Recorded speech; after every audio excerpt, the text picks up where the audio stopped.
hiding things, harming others, stopping others from harming you. I'm Thane Riddle.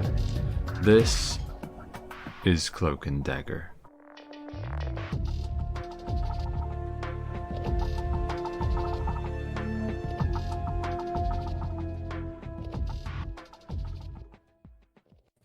Yo baby, yo baby, yo baby, a gush, bush, niggas. It is I, the great Thane Riddle, the fresh prince of privacy and security, punching in for another underpaid shift boss, live from the heart of the Blacklight district of Ashkababab.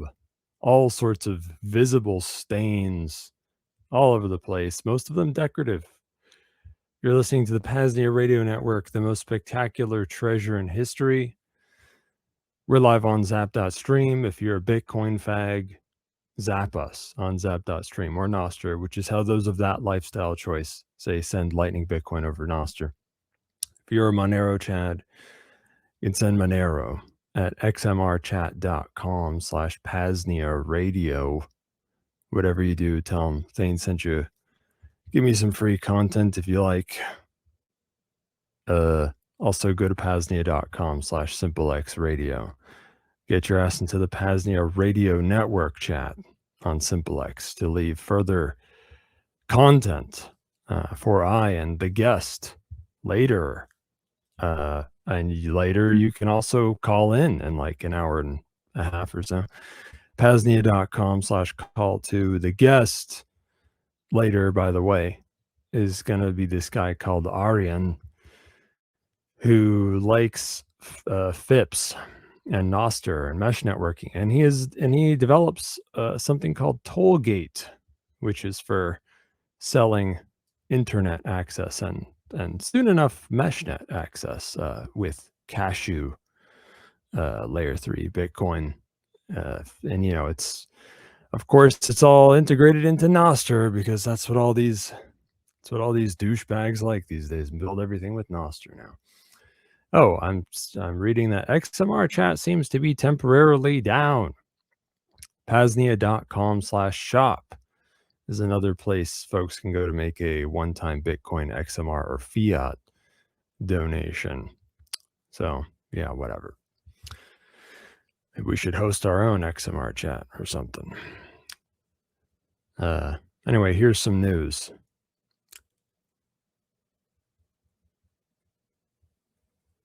There's supposed to be sounds for the news. I don't know if the sounds are going to happen.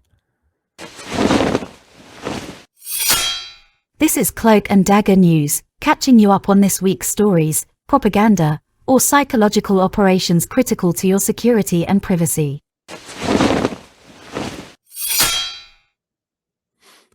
In PAZNIA news, PAZNIA mutual aid request. As you may have heard, Corey Hughes has butthole cancer. And now we got a Kuno for him. So you can donate Monero to help with Corey Hughes's cancer, butt cancer, whatever. Kuno.an.media/fundraiser/XLPS X-Ray Lima Papa Sierra. I suppose the link will probably be in the show notes or somewhere.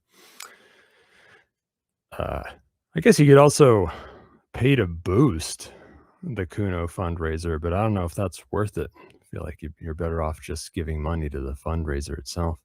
And of course, you can still send Bitcoin to the Bitcoin address ending in Tango 7 X-Ray Foxtrot, or send fiat to buymeacoffee.com/JFKbook. Yeah, you told me that he's got Lynch syndrome, which it means you got some fucking genetic mutations that fuck with DNA mismatch repair and lead to this hereditary non-polyposis colorectal cancer. I couldn't really work out what that means for survival rates, but they could be better overall or worse if you look at it stage by stage, or it depends on which genetic mutations you have or whatever. I couldn't really work that out. I guess the treatments for that are mostly the same. I heard of something called immune checkpoint inhibitors, though, ICIs, which has something to do with the mismatch repair shit. But hey, it's all the more reason to highlight that it's good to, well, I guess it's good to care about oxidization and DNA repair and get like sleep, get good sleep, and fucking take CoQ10 and shit. I don't know. Also, DNA screening, getting DNA. I mean, obviously, you want to be careful who you give your DNA to. They're catching criminals with genetic genealogy, investigative genetic genealogy these days. So even if your fucking niece sends her genome to Ancestry, that can get you thrown in prison. So yeah, you might want to watch out with who you give your DNA to be sequenced. But if you got someone cool, you know they're gonna do it on the down low, and you know don't tell them anything about who you are. Whatever's, make up a name for that or something. Get them to give you the genome directly. If they can give you the sequence genome information directly, and you can have you can have your guys do your little medical analysis on it. It's good to know. It's nice to know what genes you have. Personalized medicine using genetic information is cutting edge stuff, and it's one of those things that would be like, oh, it turns out I have Lynch syndrome. I have Lynch syndrome, which should really be called Cronenberg syndrome, because you know David Lynch movies can be kind of creepy, but Cronenberg's more of the body horror guy. But yeah, if you knew that, then you would be like, oh, I should probably be screened for cancer more and earlier, which you know could result in it being discovered earlier. And also, you know, really everyone should have a cancer checkup or something. There are ways to, anyone who's like 50 should probably go check and see if they have cancer.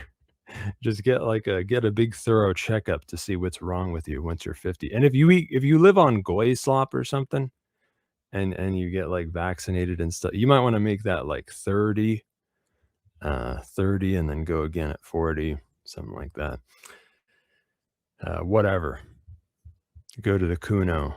There's a fucking kuno.and.media, whatever. There's a Monero thing for Corey now. Here's Mother Earth threats news.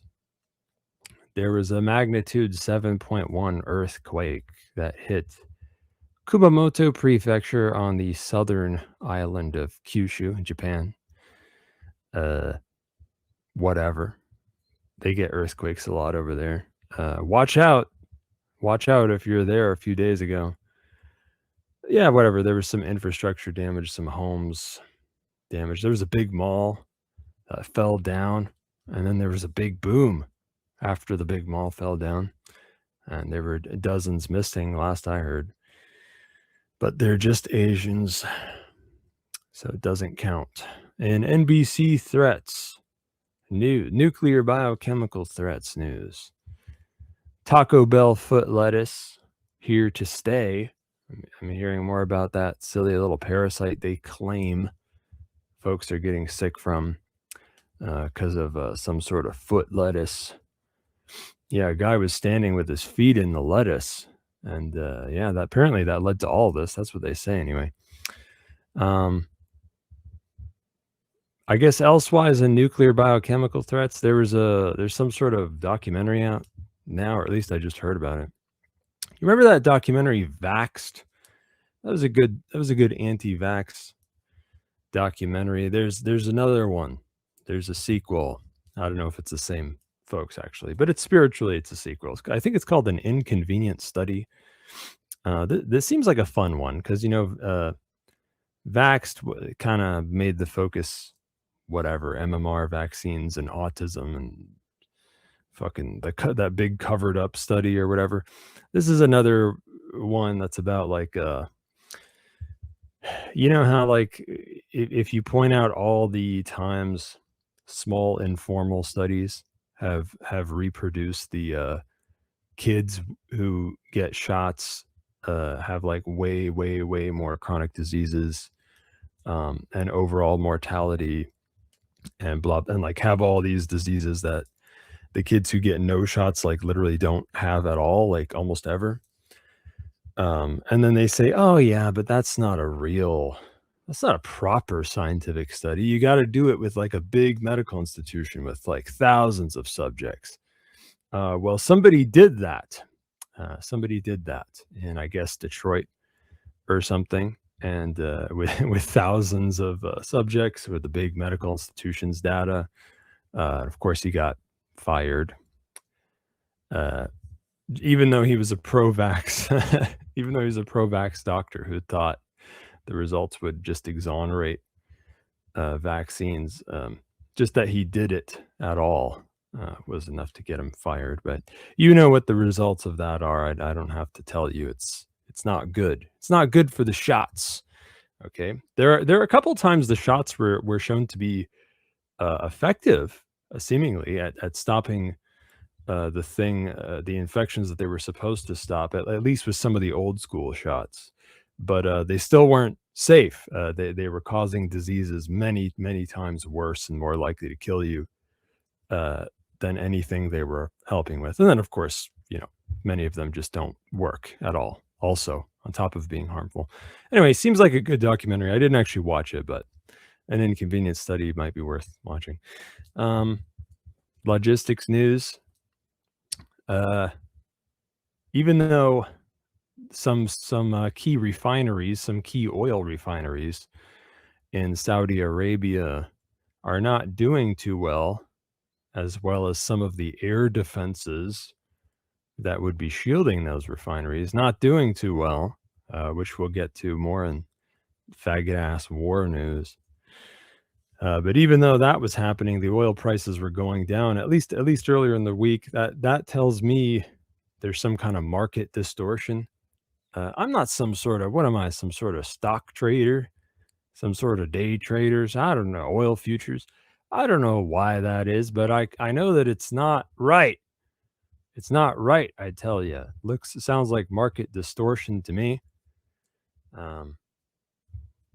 Whatever. Maybe it has something to do with states flooding markets with reserve oil or something. So yeah, those are chickens that have to come home to roost, and probably means that it'll be worse later. Elsewise in logistics news, you know how there's been all these accidents, all these whoopsies happening at fuel refineries and tankers. Well, not tankers. Usually those aren't called accidents, but and I always kind of I've been cocking an eyebrow audibly. So I don't have an eyebrow. I'm actually a wraith, but like symbolically cocking an eyebrow at that and thinking it's kind of weird. Maybe not all of them are accidents. But in this case, it's the first time I can say for sure that it wasn't.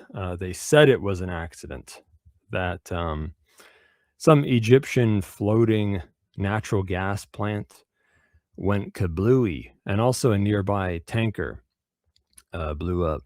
And they tried to say that was an accident. You know how sometimes a natural gas plant blows up and then an oil tanker that's kind of near it also blows up for some reason. Sometimes that happens accidentally, right? Because the ocean between them caught fire or something. I don't know.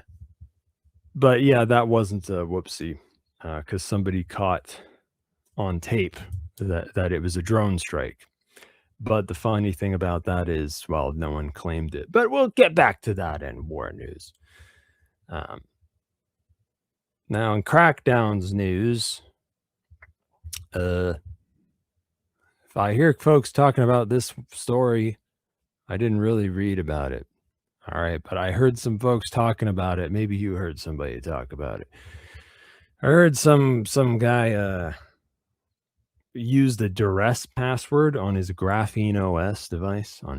He had Graphene on his phone, and there's a Graphene feature where you can set a duress passphrase, and you might know what that is. That's a thing where when you're under duress, like you're being forced to put in a passphrase, you can put in the duress passphrase, and something else will happen other than the thing being decrypted or whatever. In the case of a hardware wallet like a Trezor, it might be decoy wallets that you're talking about. In the case of Graphene, it means wiping the device. And so somebody tried that. Somebody actually tried that on the Bludgies. I want to say it was in an airport or something. I don't know. You tell me. You probably read it. I didn't. Was it in an airport? I don't know. Anyway, it seems that they didn't like that very much, and they're trying to see if they can get him in trouble for doing that. So, whatever. That's something that happened. Maybe it's relevant to you. Maybe you care in some way about that. I don't know. Elsewise in Crackdown's news, this isn't even news. It's just an article that seemed kind of cool. Did I read the article? No, I did not. No, I did. Are you noticing a pattern here? No, I did not read that. But it seemed like it might be kind of cool. There's an article on my privacy blog called "The Infrastructure That Watches Everything," and it kind of looked like a cool little overview of. They're talking about like fucking Flock cameras and all the stuff Flock has, not just cameras, but the Flock stuff. They were talking about the what's their name, Avalon or some shit. There's a company that has like they do the cop body cams. They got the body cams on the Bludgies. They're doing like a Flock thing with that. There's Motorola has some sort of mass AI surveillance program. They're just giving a little overview on all these different little things. The infrastructure that watches everything kind of seemed like a cool article that I didn't read, but maybe you should read it. Elsewise in Crackdown's news? Question mark. It's another cyber pandemic test, folks. As you may have, this is an old favorite we have here on Cloak and Dagger ever since the start of Cloak and Dagger, where some bit of critical infrastructure randomly turns off for no reason, and this is something that didn't used to happen so often before about 3 or 4 years ago, which coincidentally is right after an Agenda 21 type. Actually, there were two. There were two Agenda 21 type war games. Where what if a cyber pandemic happened? What if a big cyber attack there was a big cyber attack against critical infrastructure, and what if the answer to that was fascism? What if the answer to that was all-out totalitarianism? And they war gamed that twice in a row, and then all of a sudden, ever since then, big like tech companies and airlines and things like that, ISPs, mostly in North America, have been kind of just randomly going down, turning completely off, and then turning back on again later. And it pisses everybody off and causes a bunch of lost money. And they just keep saying like, oh, whoops, like someone's finger slipped, or it was a bug, and it's really weird. Anyway, so my little conspiracy theory that I keep promoting is that the cyber pandemic is a false flag manufactured emergency that is being planned, where they'll press all the kill switches at once and use it to justify unprecedented state crackdowns on critical infrastructure and the internet, and probably the financial systems as well. But anyway, remains in effect until further notice. Showers are outlawed. Oh, exactly. And so Exactly. is You flushing you the toilet. you don't know the half of it, man. That clip was actually going to be better for the next one because there's actually a water one coming up. But anyway, the first one is American Airlines again, by the way, because American Airlines had a cyber pandemic test last year. But this is a different one. This time they shut down communication between planes and air traffic control all of a sudden. For some reason, all the planes, and for one airline, the communication went down between the planes and air traffic control, as you do, you know. That's just an accident, normal accident, happened for several hours and caused a bunch of trouble. And then there was another one that it could be a cyber pandemic test, or it could just be some other kind of false flag, because this one was actually meant to be an attack, not a whoopsie. They said it was a cyber attack. Cyber attack on a Minnesota state monopoly on tap water. And you know, we know how we love our tap water around here. Tap water is very precious, it's very nutritious and delicious. I make my own tap water at home.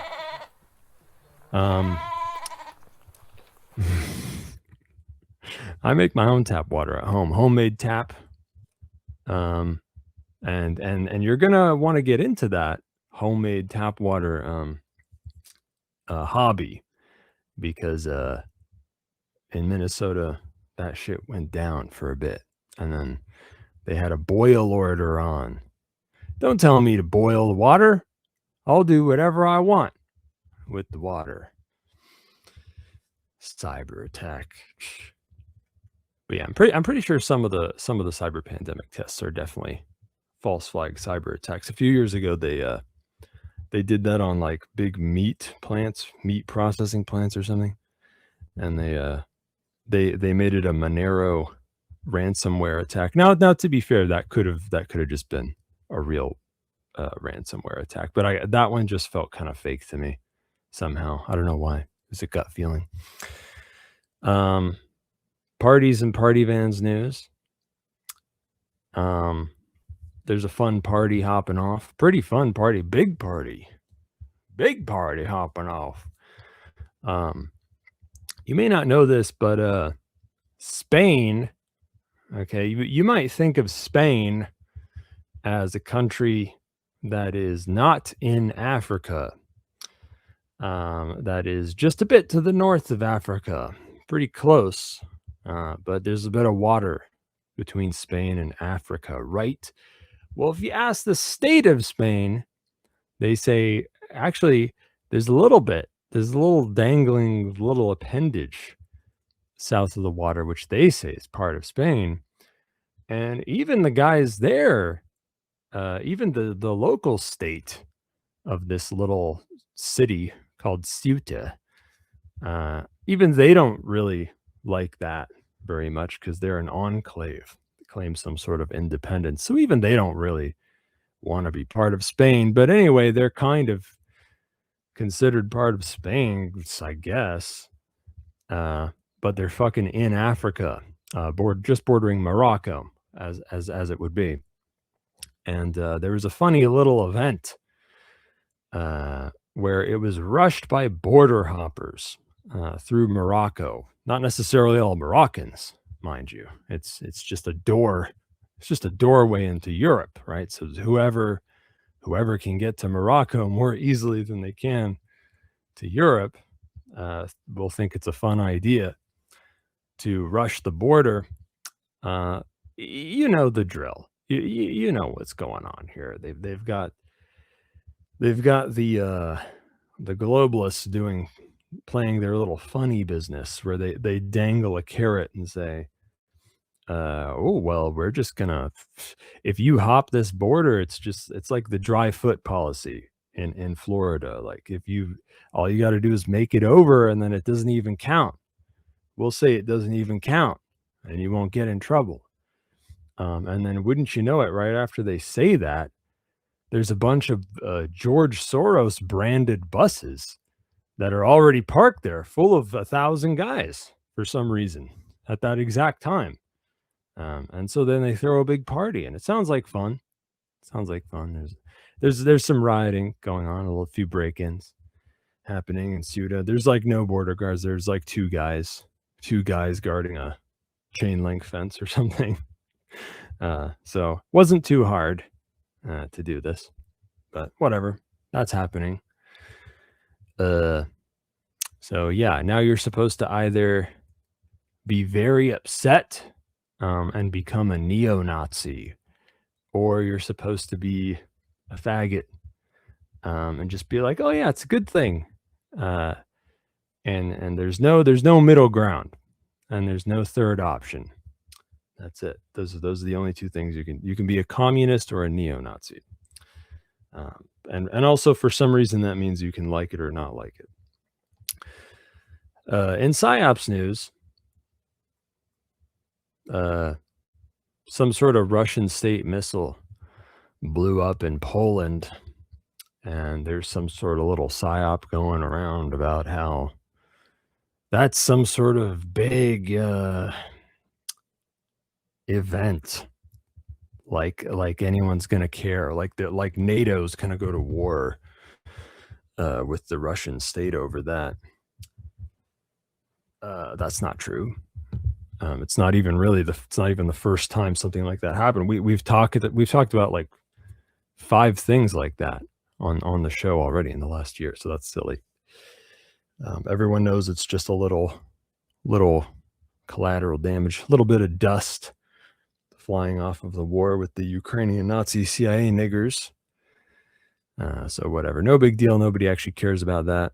Elsewise in PSYOPs news, there's that Pickaxe Mountain crap again. Talking like they're gonna go attack Pickaxe Mountain, which is quite a fortible stronghold of the Iranian yogurt, and I'm pretty sure they can't do that. I'm pretty sure there's not much they could do to attack Pickaxe Mountain. So that sounds made up. And another PSYOP thing that happened was sounds like I ate some Iranian yogurt. Well, I may not read anything to research for the news, but that doesn't mean I won't eat something for research.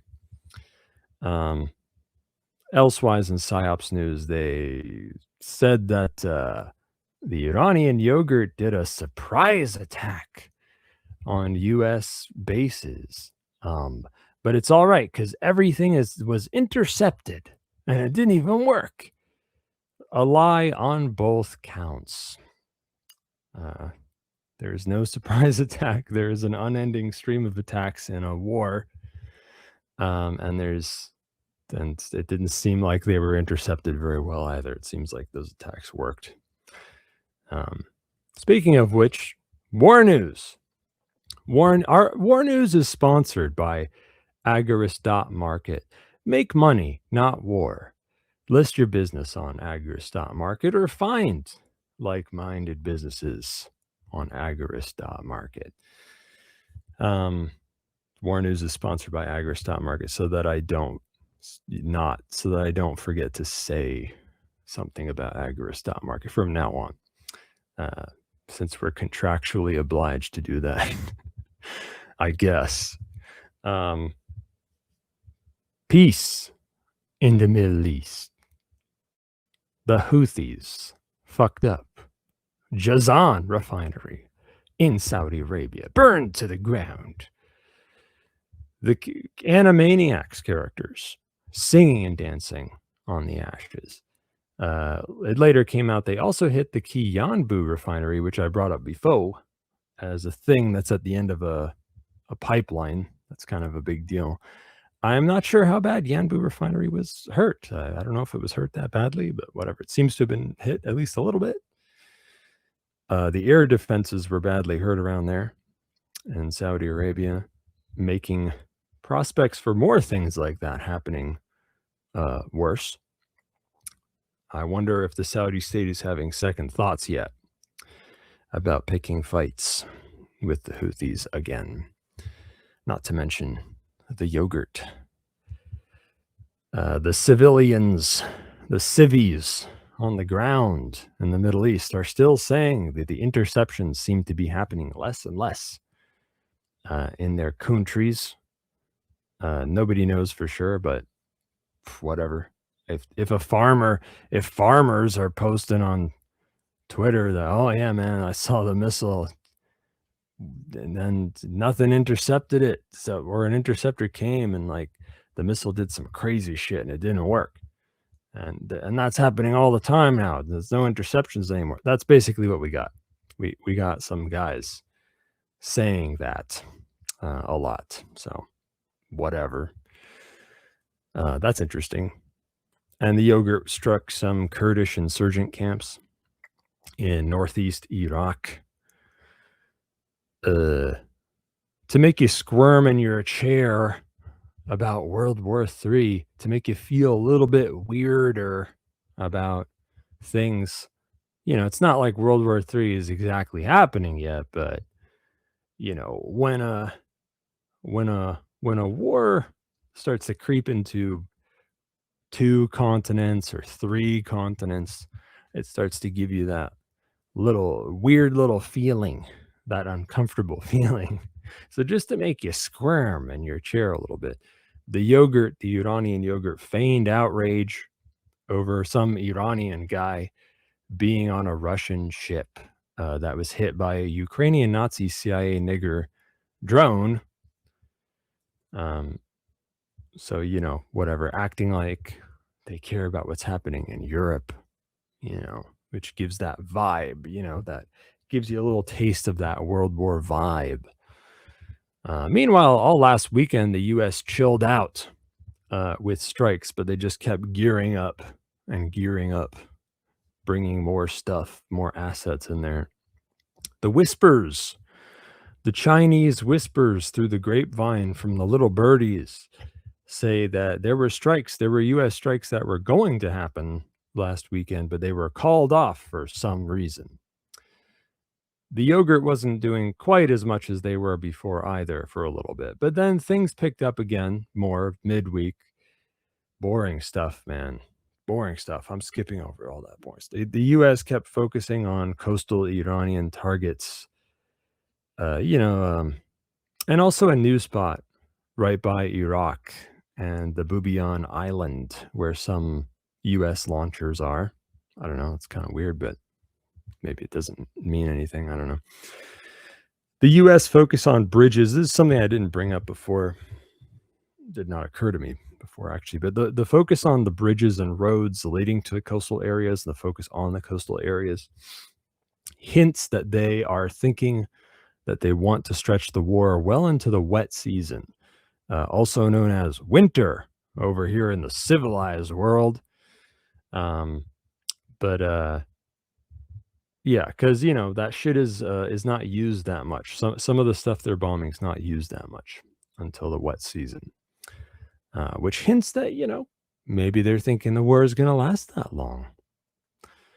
Maybe they're thinking so they're basically thinking the war is going to last at least a year. Seems to be the signal the U.S. is giving. Saudi state hit some yogurt-loving PMF offshoots in Iraq. Those are the some Iraqi insurgents. They've been brought up before on the show at some point. Now the PMF, the main bit of the PMF insurgent group, has been kind of officially in bed with the Iraqi state and made kind of official, like an official militia.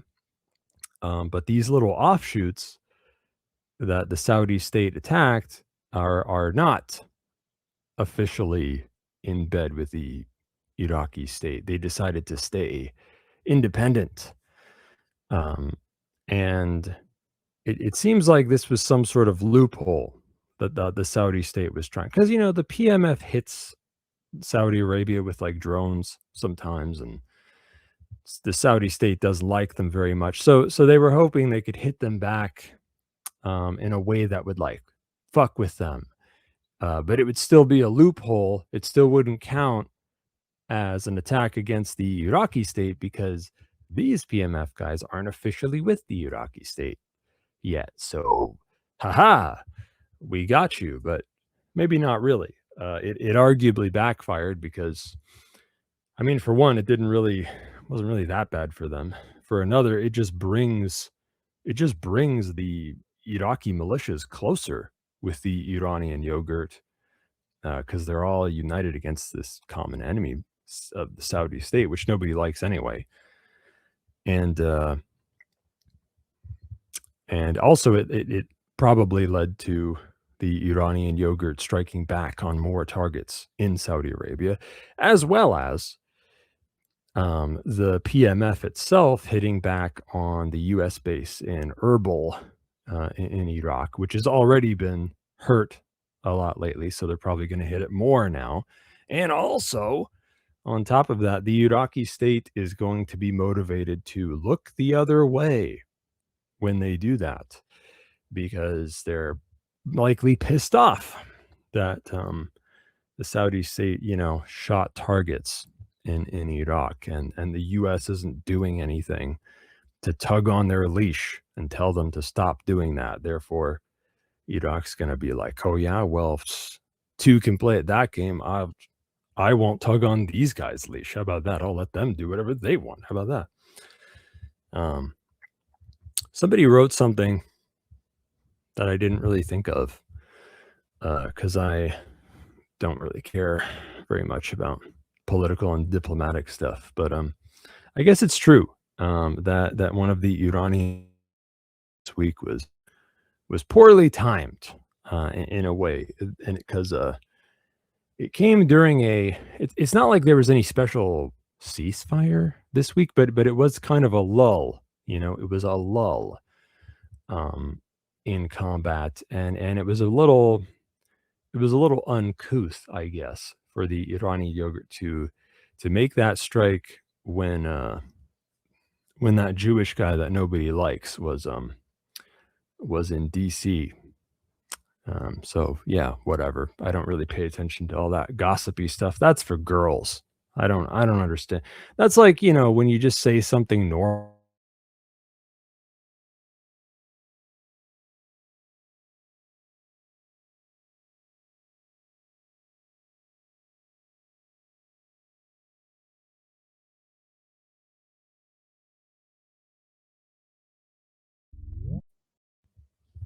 Am I back on air now?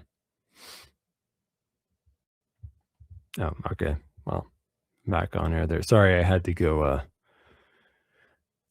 fight off an attack very quickly. But anyway, it's like when a woman when you're like saying something and you say something totally normal to a woman, and then she's like gets all pissed off at you because she thinks you said it in some kind of tone, and you just don't understand. You're like, what do you mean? I just said this totally normal thing. There's no tone about it. It's just anyway, it's kind of like that, it's like, whatever. The Iranian state attacked you during a war, but I guess the context changes I don't pay attention to that crap. Anyway, here's a juicy one that I hinted at earlier in logistics news. There was an unclaimed drone attack on an Egyptian floating natural gas plant and a nearby tanker. Because, that wasn't a whoopsie. They tried to say it was a whoopsie, but somebody got a tape of a drone attack happening there. So it was not a whoopsie, but the funny thing is nobody claimed it. Nobody claimed the fucking drone attack. So that leaves some, that you could make a few guesses about it. So like, if it was the Iranian yogurt's drone, I mean, that's awfully far away. It would definitely be the longest strike they ever did. And it doesn't seem that likely. It seems more likely that it would have come from somewhere closer. But where? Who? It kind of, if you think about it, it kind of looks like it could have come from Lebanon. But then it's like, all right, who in Lebanon is doing a drone strike on fucking floating natural gas plant for an Egyptian natural gas plant. If you asked me to just make up an answer out of nowhere, pull it out of my ass, I'd be like, I don't know, maybe Mossad. That's my that's my guess based on nothing. But usually when Mossad does something, they in the news they have an explanation lined up right away, and they blame it on somebody right away. But who knows, man? Nobody seems to know who did that. Whatever. It's kind of weird. But hey, it means that Africa has now been technically hit. That doesn't mean Africa will keep being involved, but it's a thing, there's that third continent to make you squirm, second or third continent to make you squirm. And hey, I was kind of talking about something like this last week when I said, like, hey, maybe the Houthis will hit Djibouti or something, and then that'll be Africa hit. But whatever. This was out of left field, but similar. Here, I got some time. Here's some 2-week-old news. There's some stuff that got skipped, and I guess I thought it was interesting enough to write down. So here you go. Some stuff from the Soviet 2.0, Soviet Union 2.0 versus Ukrainian Nazi CIA niggers. What did I write here? Yeah, last time I was talking about how Russian state propaganda works pretty well, but economics is how you piss off Russians. Bad economic times, and it's not just civilians. I've gotten the inkling that even Russian oligarchs are tired of the war with the CIA niggers, which is interesting and weird, and I don't know what that means. And it might, I don't know if it spells a near end, but I kind of don't think it possibly could, because I mean, shit, they can't stop, right? They can't, because World War III means going way deeper into Europe than Ukraine. But I guess they could cool it on Ukraine and just go straight to fucking Finland or some shit. Whatever. Interesting, I guess, compared to other shit. They're definitely ready to escalate, though. The Russian state's definitely ready to escalate. Attacks keep ramping up. They might even become more indiscriminate. Oh yeah, and here's another 2-week-old, and it's as close as I'll get to gossipy while still thinking it's interesting. The state defense minister guy apparently had some sort of feud with the stuffy commander-in-chief of the Ukrainian state. I guess they got some argument over trading magic cards, or like, who's your favorite, Pokemon, or like, if you went to Hogwarts, would you be in Slytherin or Gryffindor or whatever? Something like that. And they just didn't like each other. Now, to give you a little context, this Ukrainian state defense minister guy is kind of the brains, or at least some of the brains behind modernizing some of these modern takes that the CIA niggers have had that have been very good for them, selling weapons to Ukrainians with a swanky new online platform lovingly called the Amazon of weapons, doing funny stuff with Starlink, and shutting down Starlink networks, and of course drones. Okay, which drones have become kind of like the signature feature, the killer app, if you will, literally, of the Ukrainian Nazi CIA niggers. And so that guy, he kind of seems like, there's no such thing as a good state or military, but as far as how they're going, it kind of seems like that guy had some of the good ideas, right? whereas the stuffy commander-in-chief guy doesn't have very many good ideas. He's too old-fashioned and he's just wrong. And they let go of the wrong guy. They fired the wrong guy. They fired the modern guy. So whatever. I don't know if that means anything. Probably just going to keep his ideas, right? But it did piss everybody off. And they're not likely to undo that mistake because the Ukrainian Nazi CIA niggers not known for admitting wrong too much when it comes to the upper echelons of the leadership. Whatever. Here's another 2-week-old boring ass news item. The U.S. invasion of Cuba was stirring. Oh, is the U.S. gonna invade Cuba? Oh, maybe we're thinking about invading Cuba. It's true that they would like to. It's true that they are likely going to at some time. But at this time, I don't think anyone would consider it very wise or likely to work out while the U.S. is spread this thin in the Middle East. But hey, it's there. It's on the back burner.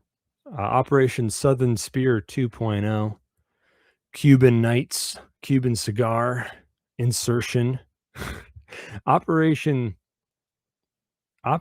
Find the Hidden Cuban Cigar in the Nether Regions. That's probably what they're going to name it. Whatever. Pain Liberator.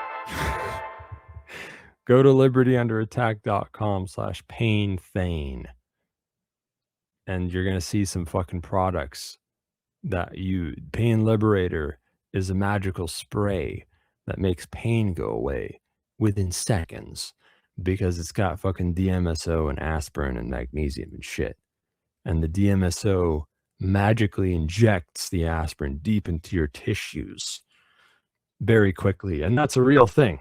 Okay. That's not a joke. That actually happens. And you'll be aware of it happening immediately after spraying it on. There's no other product like that. No other product so effective. It's kind of a no-brainer, but there's no competition. So you have to buy it.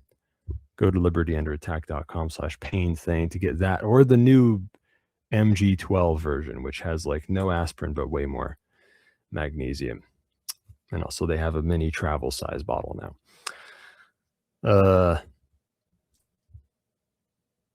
Here, let's see if I can sneak in. You'll be making Rayo2 says they'll be making a DMSO cream soon.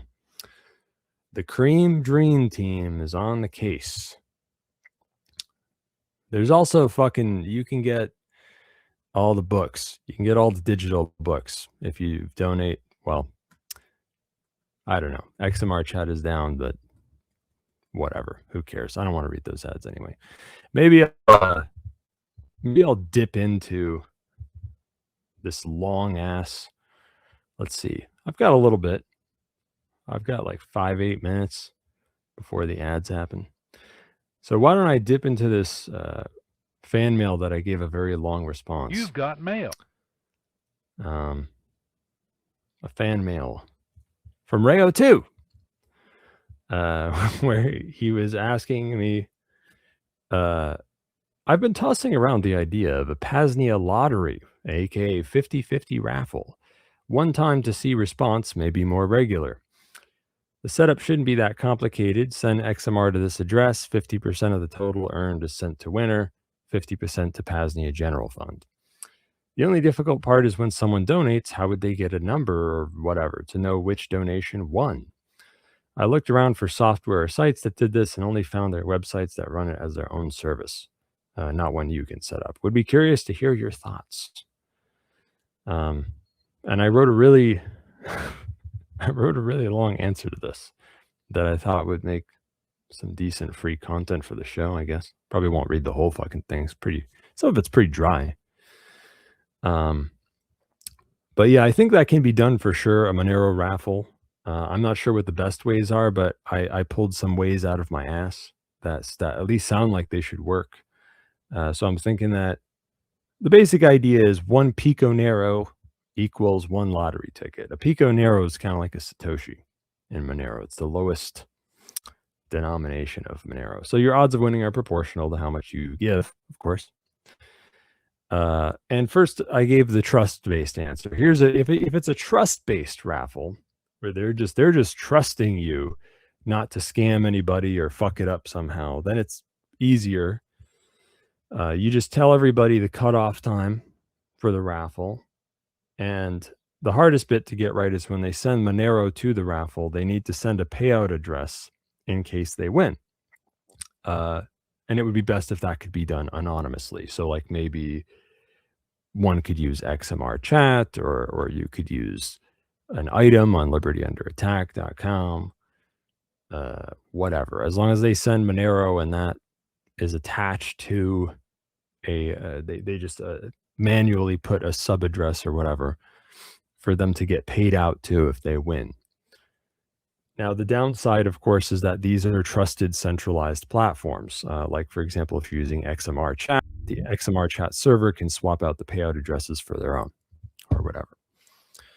And you know how I don't like those centralized platforms. And after it's over, you add up all the Pico Nero and you randomly pick one of them, which, to bore you autistically with the details, you would generate a random number from 1 to the total number of Pico Nero, and then you consider the transactions as being in an order, and then each address is allotted a subset of the number range, and you fucking whatever. Whichever address you land on, that's the winner, and it can be automated with a script. Rayo2 says, thinking I might start a new XMR chat channel for the lottery/raffle so folks can track how much is earned. Easier to get payout addresses, at least for the first one. Yeah. And then I wrote a long autistic ramble about how to make it trustless, or how to make it mostly trustless. Now, smart contract platforms make this a lot easier, but so the challenge was to make a Monero native solution. So you create a whole new Monero wallet only for these raffles. You openly share the view key for this wallet with everybody so that everybody can see when the raffle gets Monero and how much. Then you share the true address, not a sub address, I guess, for the Monero wallet, and tell everybody how the raffle works and when it's over. Most likely the raffle's over when a named upcoming Monero block is mined. In a message that is cryptographically signed with the wallet's private key.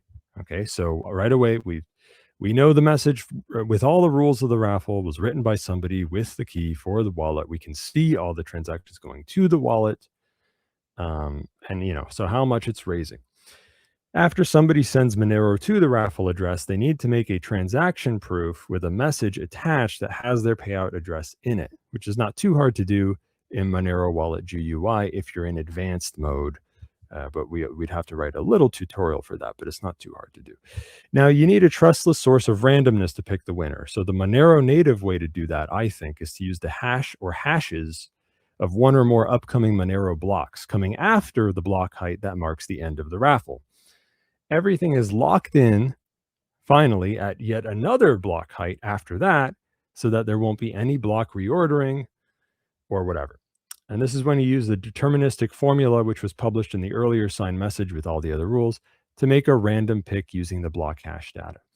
You verify the transaction proof provided with the payout address, and then half, or whatever the rules say, of the Monero from the raffle period is paid out to the corresponding payout address, and then you generate a transaction proof for the payout with a congratulatory message or something if you want, and then you share that openly. So that way everyone can see how much money the raffle raises, when it's supposed to end. They know they can tell themselves who the winner should be. They know exactly how much the winner is supposed to get. They know exactly when it's over. Everyone can verify that it was randomly picked. So a lot of the trust is eliminated there. For the mostly trustless way, there's some block height timings there. The end of raffle block height. Then there's the randomness blocks, one or more blocks after that, where you use the hashes to pick the random number. And then the settlement block height, which is a block height after that. And whatever. That's basically it.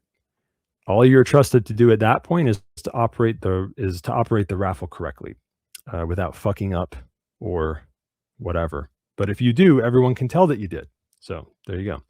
And it could be even more trustless if the raffle wallet was a multi-sig wallet with more than one reputable motherfucker holding the keys. So then you would need collusion and or negligence from the key holders to scam or to fuck up. Smart contract would still be better, but this is the Monero native answer, I think, or at least one of them. And blah, blah. I kept writing other autistic stuff about how there should be rules of what happens when somebody sends Monero in a way that breaks the rules. Like, whatever. If you send Monero that's less than this much outside the raffle window, go fuck yourself. We're keeping it. If you gave more than that and accidentally sent it outside the raffle window, you'll be refunded X% of your Monero to the payout address, and we'll share a transaction proof for the refund. And if you send outside a raffle window and didn't give a transaction proof, you're a retard for keeping it. If you didn't give a transaction proof for the payout address and you win, you have until X block height to somehow send us the belated transaction proof. Otherwise, a new random number will be picked, such as by adding more randomness blocks. And if it miraculously happened more than once.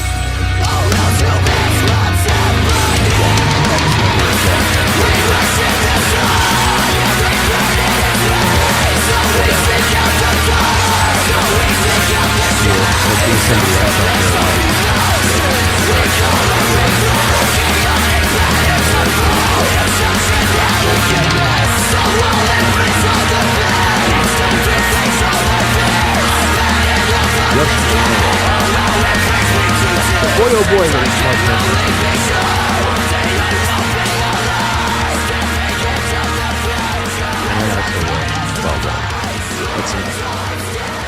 Here's the break where you're gonna hear robot. You're listening to the PAZNIA Radio Network.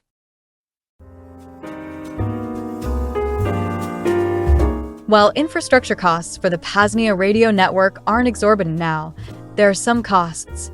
It will also increasingly demand more time as we move towards longer transmissions and more transmissions. If you'd like to help cover current costs and even the expansion of our efforts, please visit PAZNIA.com/shop.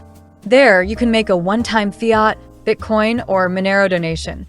You can become a stakeholder, and you can even order some one-of-a-kind PAZNIA merch, ranging from shirts to hats to flags, all the way to beach towels. Again, that link at PAZNIA.com/shop. Cheers from the Free Republic.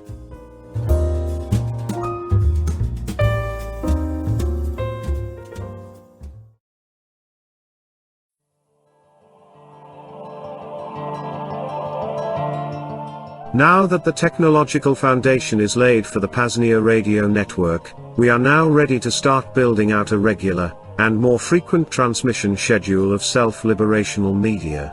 Do you want to host your own show on the PAZNIA radio network? Do you already have a show or podcast that you would like premiered or replayed during our transmissions? Something else? Reach out to Coordinator Rayo to discuss details. Email coordinator@paznia.com. Again, coordinator@paznia.com. See you in the second realm.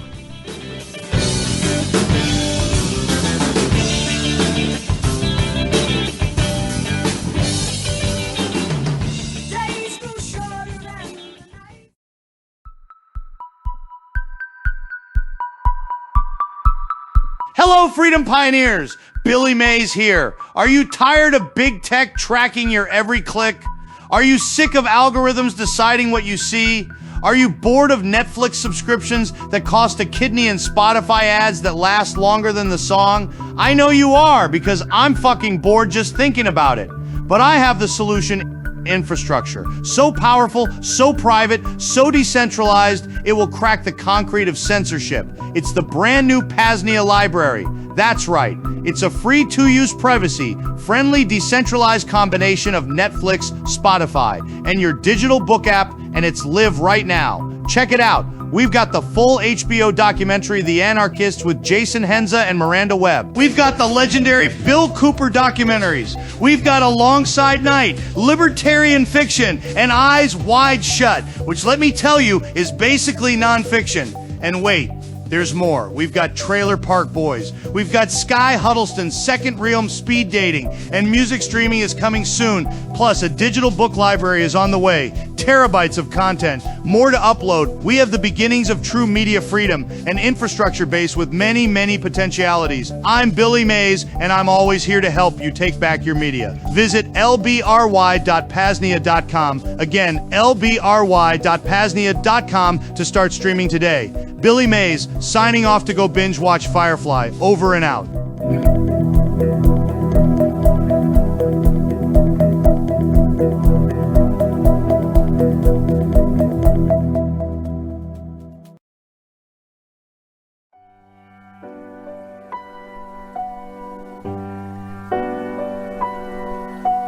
GOAT General WILLY2 here with an important message regarding food, health, and wellness.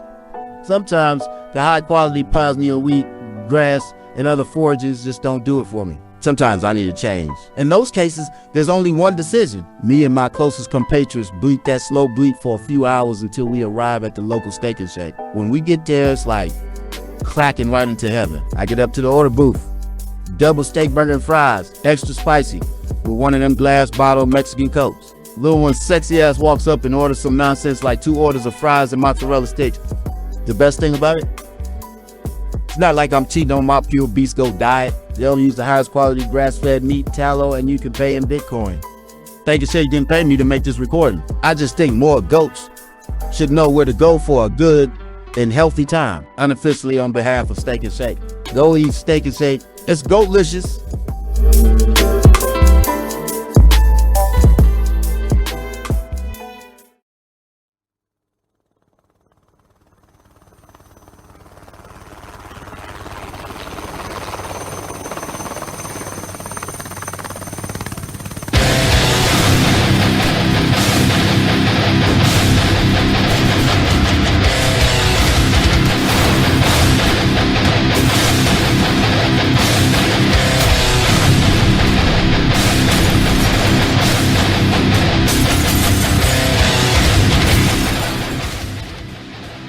And now, back to Cloak and Dagger with host Thane Riddle.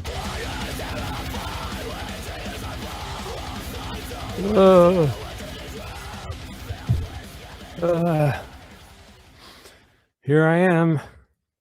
I'm back. And also, I'm with my guest, Arjen.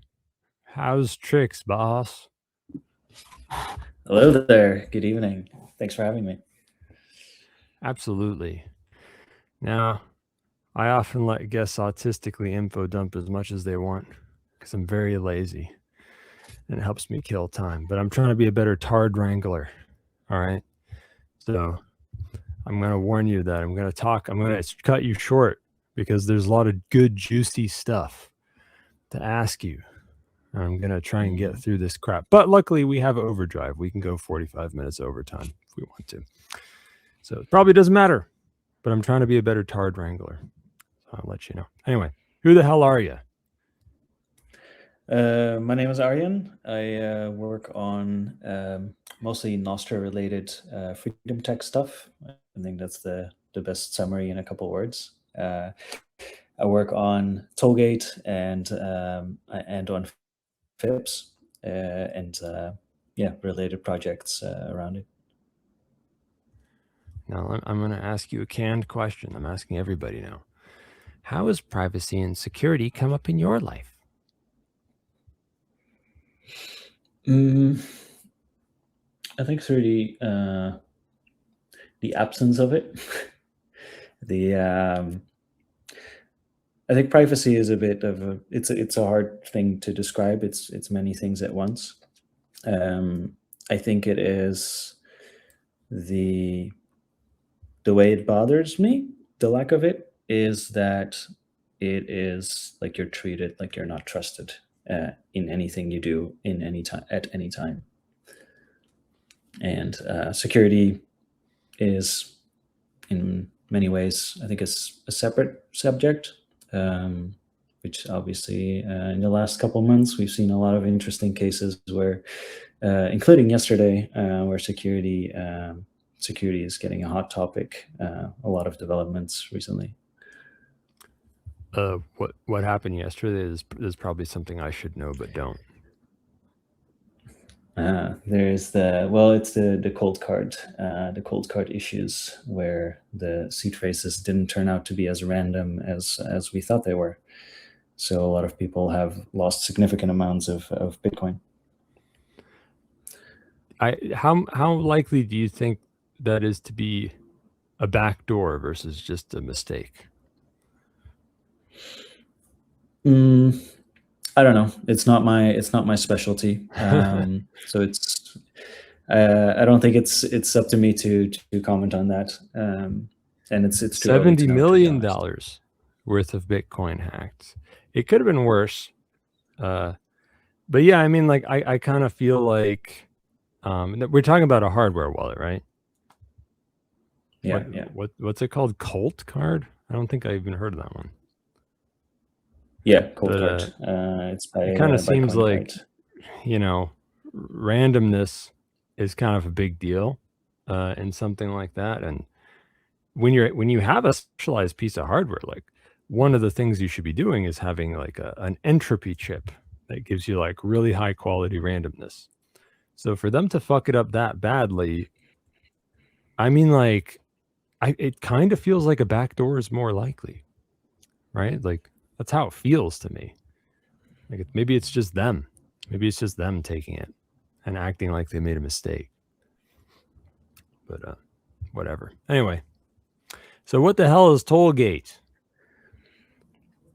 So Tollgate is a protocol I'm working on that allows any router or any device really to buy and sell internet to each other, so that anyone with some spare bandwidth can resell what they have, and that way you can bootstrap an internet network bottom up instead of top down. Yeah, and this is a super fucking cool project. This is way up my alley because I'm talking about that all the time. The need to, I mean, I have my own sort of mesh network tokenization project, sort of. It's just in the talking about things stage, but I'm into this shit. So you're using Cashew, right? And this is like a Nostr native thing, I understand. Yeah, I would say Nostr adjacent. You can use it independent of Nostr, but it is a perfect marriage between technologies. They fit very well together. Now, what's the user experience like for a seller of bandwidth in Tollgate?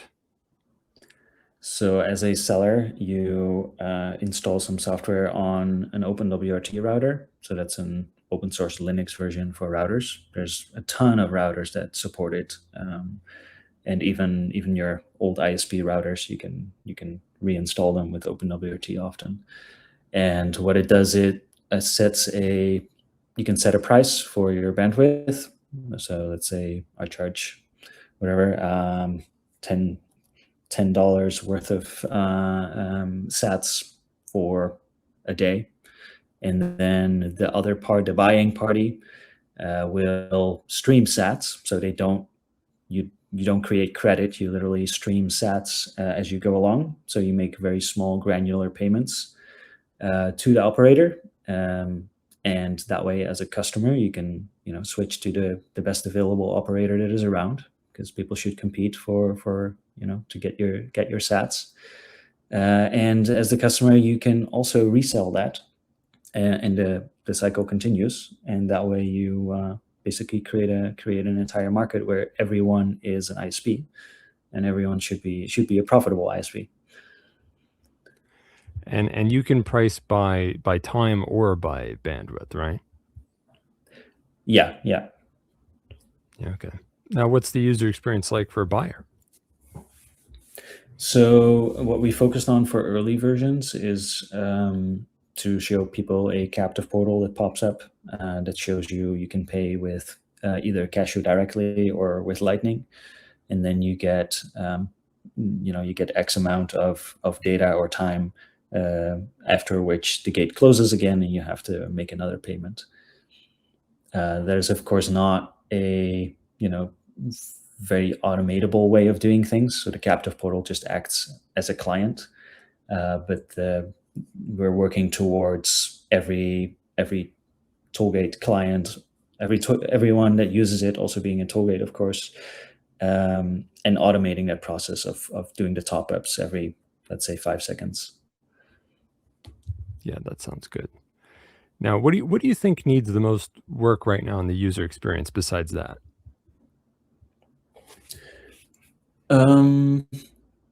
One of the hard parts is there's two things. There is, you need, for the automation, you kind of need native software to run on the user device, so like on our laptops, on our phones, so as an app. So it is, it's tricky to have people download an app in order to use your thing. That is a big UX challenge. And the second one is, of course, like onboarding people to Bitcoin if they haven't ever heard about it. How are they going from this open network I see into, oh, I actually need to get Bitcoin in order to use it. Now, how do you raise money for the development of Tollgate? Is it mostly the donation fees from the sellers on the network? Because I know there's like a default donation, basically, right, on Tollgate. Yeah. Although those numbers are negligible. So we work with a couple people on this, and we get grants to work on this software. Oh, who'd you get grants from? I get a grant from OpenSats to work on this. Okay. Now I myself, like when it comes to thinking of how to fund development in something like this, the best idea I came up with off the top of my head was the same shit as you, that just like I always have a default fee that people give us or whatever. I think that could work, but can you think of any other ways to raise money in a protocol like this, like in a decentralized way? I think there's a couple. Of course, there's like the voluntary donations, like the one-offs, the buy me a coffee type stuff. But that has existed for a long time, and it for most projects that doesn't really sustain it long term. Developer splits, I think, can be a very sustainable way if you have enough users. A third can be, companies creating software and hardware for protocols like this that support development, and then it should be many companies at once that all want to have this common protocol that they care about, rather than just Microsoft sweeping in and do the embrace, extend, extinguish thing. I guess there's also bounties, like a feature bounty or something, like having a proposal on CSS or whatever, Monero CSS. I actually heard about which project was that. Like some projects do it where they put that up. I thought it was interesting. I haven't looked into the exact details of it, but it sounds like an interesting avenue. Now, what's Tollgate OS? Tollgate OS is just a OpenWRT pre-flashed, basically pre-created image that just contains Tollgate and a couple dependencies that we use. So it's you can just get a router and flash it from scratch, and it's all installed. Now you can run Tollgate, of course, on any OpenWRT router. What's that process look like? Just installing and configuring some packages? Yeah, so we have on our website, we have releases.tollgate.me. There's some search options where you can find your either your exact model where you can flash the entire OS, or if you know the chipset of the routers, because there's many, then you can download the package or the OS and log into your router and install it. So you need still a little bit of technical know-how, like how to SSH into the device. We're trying to make that easier over time. Now, And then do you think? just Oh, go ahead. and then once you get it installed, you need to configure, your own Lightning address where you want the payouts, the profits to go, and you can set the price there as well. Yeah. Now, do you think this would run on like any OpenWRT router, like a really shitty router, or are there some like minimum specs because of the Cashew wallet or some shit? I don't know. Yeah, there are. That is actually a pretty big challenge. We have been we've been writing it in Go, and the only Cashew library available in Go is the GoNets library that is no longer maintained. So we are in the process of switching over to Rust, where we can use the Cashew CDK libraries, and size is an issue. We are trying to see if how small we can make it, or have stuff not run on the device that can run elsewhere, especially if you own multiple. There's a lot of like optimization pathways there. Yeah. But yeah, that I is hard think to do. trying to get it to run on the shittiest possible hardware is a good goal to have. Yeah. So that it's a nice, flexible, resilient network where people can just sort of repurpose whatever's lying around. Now, are there default Cashew mints configured, or do you have to write them in by hand? Yeah, we set a couple. I think it's Minibit and Coinos, but I would definitely recommend people to change that. Some of them are not always as reliable, or I think it would be good to have a bigger diversity of mints being used. Yeah, because Cashew mints are trusted. It's there's a decentralization trade-off with Cashew. Now, for those looking to buy bandwidth through Tollgate, is there only a mobile client? Like, what if you want to use a desktop or a laptop or something? That's also part of the reason why we're switching over to Rust. It's easier, because the libraries, and we want to use that as an opportunity to make it easier to integrate it onto desktop, etc. So the current version is still very much OpenWRT focused, but it is not where we want to stay. It should run on any device, and even your Android phone should be able to become a Tollgate. Yeah. That's I like that. Yeah. Now I know you're trying to like switch implementation and everything right now, but how mature would you say Tollgate is by now as a protocol? Let's say it's still very early, because we found over the course of time, like we find issues and assumptions that we made that turn out to actually be different in practice. So that's why we learn, and we're like taking everything together and try to come up with better ideas on how to scale this. Like, you have issues with mint availability, and also if the mint goes down, like your network can go down, and that can have cascading effects, right? Especially if the mints are in that same network. How are you going to deal with that? Yeah. By the way, folks, Rayo2 says XMR chat is back. So if you want to send an XMR chat, you can go to xmrchat.com/PAZNIA radio. Is it PAZNIA radio or PAZNIA? Well, whatever. One of those will work. So yeah, you've got an implementation Go. You're trying to transition to Rust. Are those the only two implementations so far? There have been a couple others that people tried along the way. I don't think any of them are maintained currently. We saw someone last week that made a quick implementation for Tollgate on FIPS, which I think we'll get to as well. Oh yeah. So there are other implementations, but as far as I know, there's not like one that's consistently being maintained. Now, how married is Tollgate to Nostr? How tightly coupled is it with Nostr stuff? Not at all, really. Initially, we thought that it made sense to marry it to Nostr, but it actually brings more complexity than needed.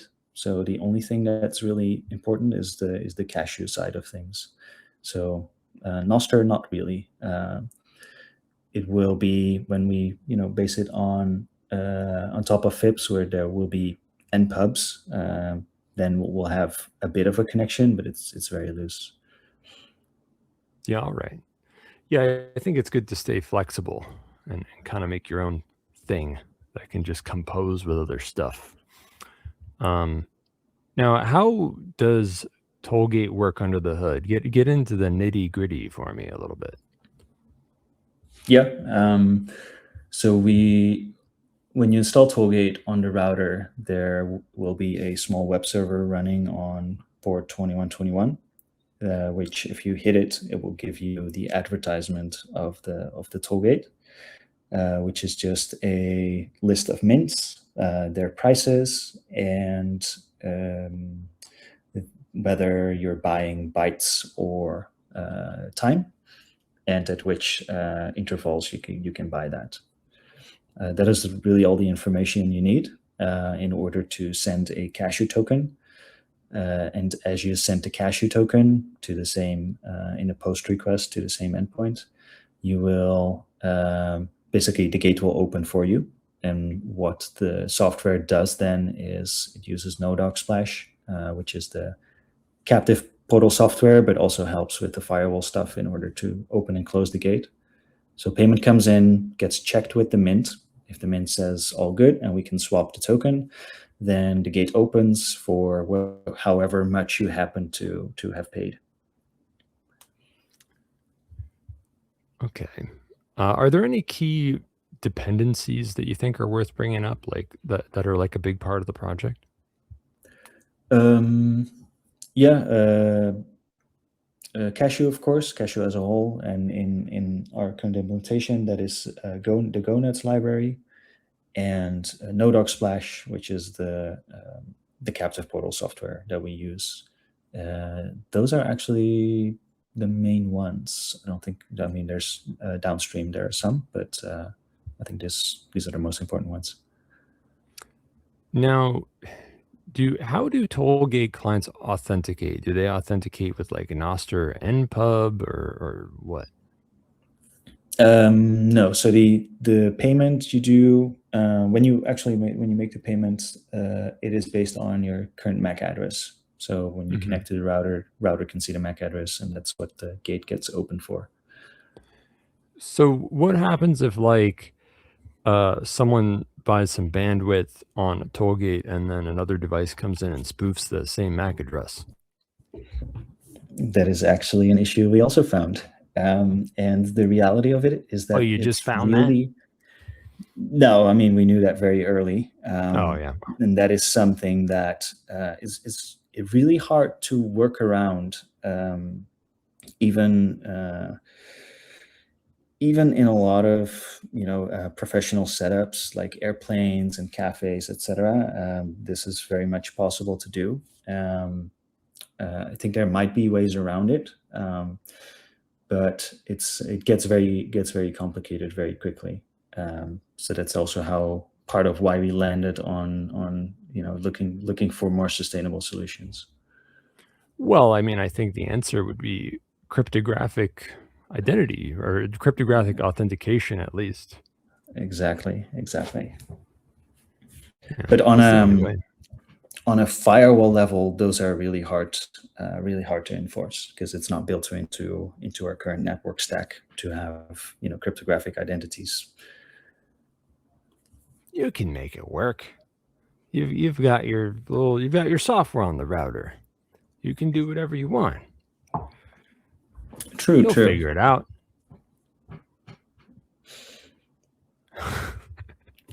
Good luck. Easy. Yeah. No, there's a lot of baggage that comes with that. Yeah. Well, what are you looking at for that? So, we actually got through to another issue. Actually, what I think I should highlight is if you have a network where routers buy from each other. They give each other IP addresses. You start hosting something inside that network. What happens if you're all the way at the bottom, and let's say you're 10 steps deep into the network, and any one of the 10 people above you decides to start buying from another Tollgate? That Tollgate is going to give it a new IP address. So that propagates down, and now you're screwed because no one can reach you anymore. And that is actually the biggest reason we started to look into cryptographic identities, because how are people gonna reach you if it changes all the time? And part of that was, okay, maybe you can announce a new IP address, sure, but still it doesn't, it didn't feel right. And so that's when we started to look into, okay, what if we can just use the cryptographic identity straight away in order to address a node in a network? And that's kind of how the ball started to roll on what became FIPS. And are you saying that inspired FIPS? Yes. Oh, yes. shit, I FIPS didn't know that. Yeah, FIPS exists because we hit this problem with Tollgate. That's how we're like, okay, we need something, So you're an OG FIPS guy. You're a big name in FIPS then. I guess, maybe. So yeah, it is a really hard issue because everything in our network stack, everything depends on the structure that we have with IP addresses. And I started looking, okay, alternatives, and there are some. But what I found is, like, I started experimenting, right? Can I get from a router just on Ethernet? Can I give them a Nostr npub and get traffic from A to B? And one thing I quickly realized is, like, okay, I got something from A to B, and then I realized I have to rewrite the fucking ping application in order to get to even test it, right?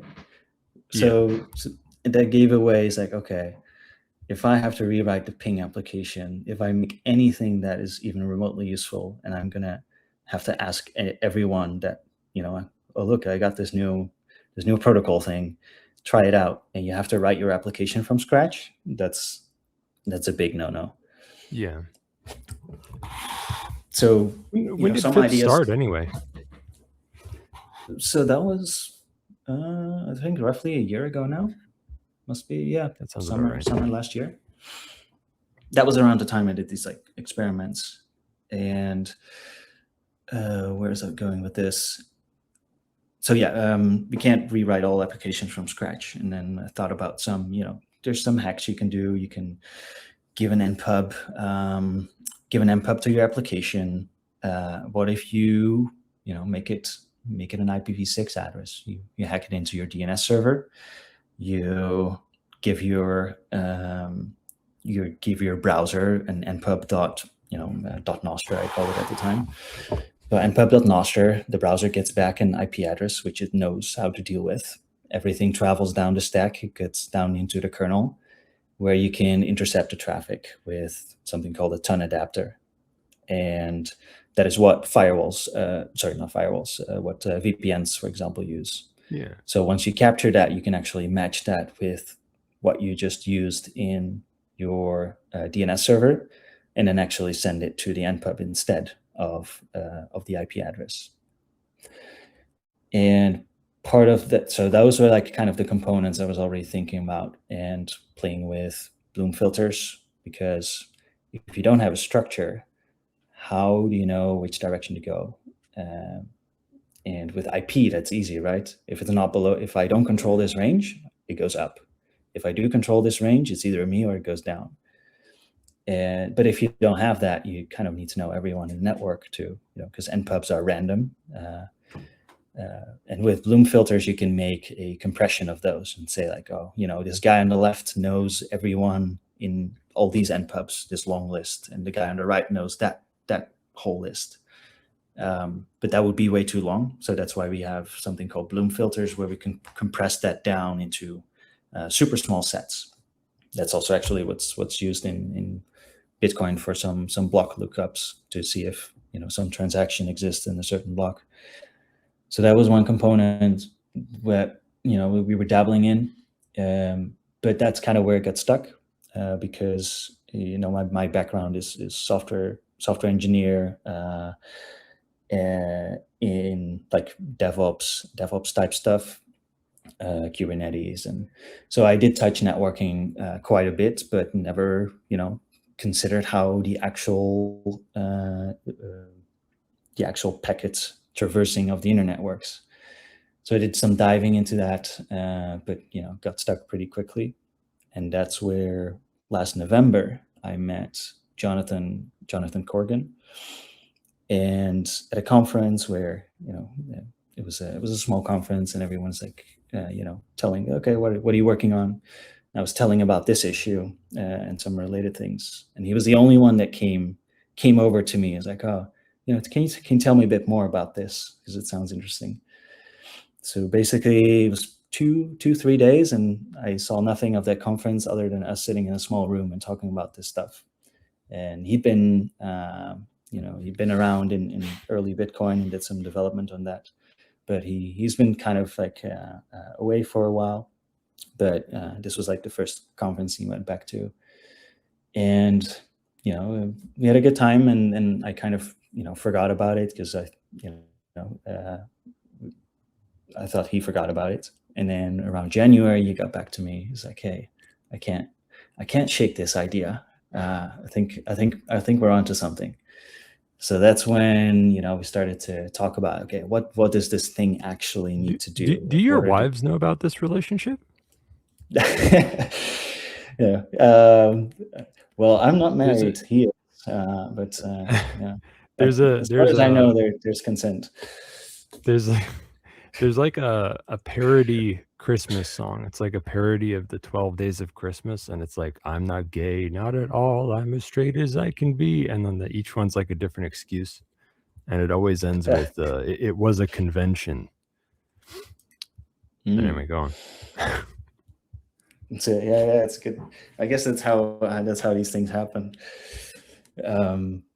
But yeah, that's kind of where we started drafting some ideas, and I did help on some early stuff, but he's really the brains on how the protocol itself takes shape, because this man has 40 years of experience being around in he worked on IPsec. He worked on early, if I remember correctly, early DNS stuff, IPv6, I think, some very early things.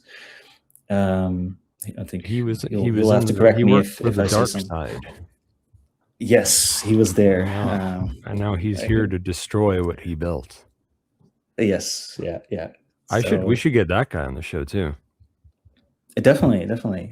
He knows this stuff, and there's a lot of duct tape on top of duct tape on top of duct tape in our network stack. For sure. Like that is what I found, working on this, and that's actually one of the distinguishing factors of FIPS and some other protocols, is that there's other protocols that try to do meshing, but they always build on top of IP in some capacity, where I realized, like, if we want something new that works well native, like on Ethernet and other transports as well, it shouldn't inherit all these limitations.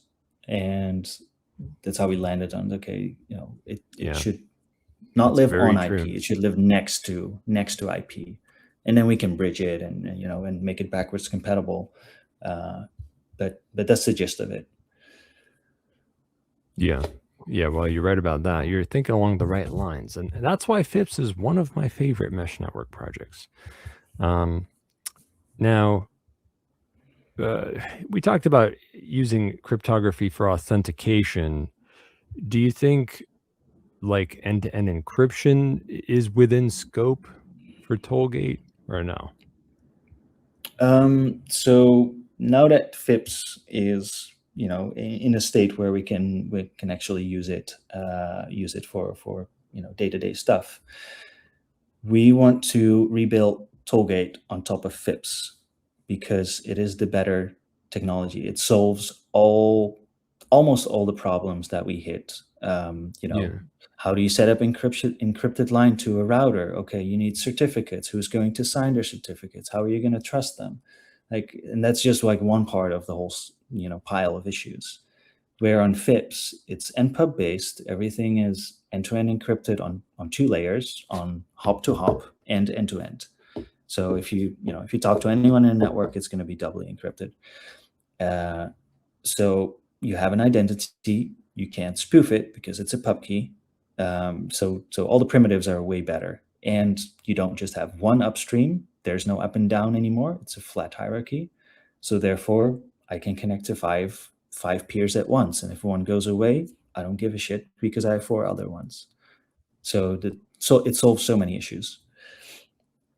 And if we want to use regular IP traffic, well, we can tunnel it through FIPS instead, so that you have a resilient network, but you can still, access the traditional internet through a tunnel. Yeah. Well, I'm definitely a mesh first guy, so I think you're going the right way with that. Here's a little question. You've got this thing called stealth mode where there's no captive portal. How does that work? So the idea there is that you don't, we didn't actually build that out yet, but we are aware that we want to, if you are in a place where it can be a problem to have these things advertise themselves, you can just not advertise and only, just accept the tokens if you have the cashew tokens, if you have the right ones, and then open the gate. So it's like the tokens themselves can be a passphrase, because if it's of a mint that you control, or that you only give to your friends, only you can access it if you know the right people. Now, of course, the site and everything is talking a lot about Wi-Fi with Tollgate, but Tollgate can do more interfaces, can't it? Yes. So it's Wi-Fi was kind of the first obvious use case, but wired internet, of course, and based on FIPS, we can also do it on Bluetooth, USB cable, UDP. Doesn't really matter what you choose. You can charge it for anything. Now, Ethernet's already supported, right? But Bluetooth you're working on? Yeah, Bluetooth is kind of a different beast. It can be very, very fragile. So I'm experimenting now with Bluetooth on Android. We had an early version of Bluetooth between Linux devices, but there's some assumptions there that didn't work cross-platform. So that's still in the works. It does kind of feel like, from personal experience, like different platforms are implementing Bluetooth in different ways, and there seems to be poor compatibility, cross-platform compatibility. Yeah, just based on using Bluetooth devices, that's how it feels to me. Yeah, and honestly, I think since we can bridge transports so easily, I don't think Bluetooth is really the right choice for most devices. Of course, if you only have Bluetooth available, but I'm working on like a test app now where I also use Wi-Fi aware, which is basically a Wi-Fi connection directly between phones, similar to how you can do Bluetooth, which is like 100 or 1,000 times faster. That would be better, yeah. Yeah, Bluetooth it's kind of like, it's neat. You can do it. Should you? There probably aren't many times where you should. Yeah. Now, how about? It's cool though. Like of course, it's a perfect demo. It's like I was able this week during experiments. I was able to do make a tunnel through FIPS on a phone that is in airplane mode. Only Bluetooth is on. That is connected to another phone that is connected to an access point that has only FIPS, and the access point is connected over Ethernet to a laptop that is connected to Wi-Fi that actually has internet access. And through that through that, I was able to load a website only by being on Bluetooth and being within the mesh. That's pretty cool. How fast did it load? I was impressed with how decent it was. I think it's like half a megabit per second. So, but it loaded images. You could see that it was, that it was loading. But it was not. You don't need horribly a ton slow. of bandwidth for most stuff. No, exactly. Like basic messaging, I probably wouldn't have noticed anything. Speaking of neat stuff to do with low bandwidth, you got to be looking at sideways at things like LoRa and Wi-Fi Halo. What's going on there with Tollgate? Well, given that Tollgate will be based on FIPS, it will depend on what FIPS supports as transports. So it decouples that neatly as well. Which is good, yeah. Yes. I have to say FIPS is not focused on super low bandwidth, but it's one of the things I don't like about it. Yeah, but we do aim to bring down the minimum. Yeah, that would be good. Jonathan's currently specking out a V2 because we're already hitting the size limits of the current mesh, the first version. And one thing is that probably the limit will be about 256 bytes minimum packet size. The minimum FIPS packet size, and then of course you can chop them up and reassemble them. So that should be getting closer to the bounds of LoRa. And paired with that, I think that based on some experiments I see other people do, that the technology and the chips that we can use can probably bring up the floor of that quite a bit as well. So I think it's the right trade-off. Yeah, all right. Now, what the fuck is ESP Now? ESP Now, that is the equivalent of Wi-Fi Aware between Android phones. So it's Wi-Fi that ESPs can talk directly between each other without connecting to an SSID. That's cool. Yeah, I like that. What's the roadmap look like for supporting more interfaces? Is it basically just when we build it on FIPS, then it'll be whatever FIPS does? Yeah. I think the focus will stay with routers and computers and phones. I think that's a good. Well, I mean interfaces like Ethernet, LoRa, blah blah blah. But it seems like you're just going to build it on FIPS, and it's whatever FIPS does. Do you know how long it's going to take you to rebuild it on FIPS? I'm actually working on that right now. I think I should have within a couple of weeks a version. Well, we have the running joke 2 weeks, but I should have a test version that runs on FIPS. That's cool. Well, like, do you mean like literally in 2 weeks, or is that just a joke? No, I think actually, like let's say 2 to 4 weeks, I can have something that anyone can test on. It won't have the neat packaging and everything, but that should work. I think so. Yeah. That's cool. Now mesh nets are super fucking cool. I talk about them all the time. I want to take over the world with mesh nets through violence and also through money. Beautiful thing. Now, of course, you're the FIPS guy, and you're going to rebuild this shit on FIPS. I think that's a good idea. For the reasons you stated, I think it's going to be a lot better that way.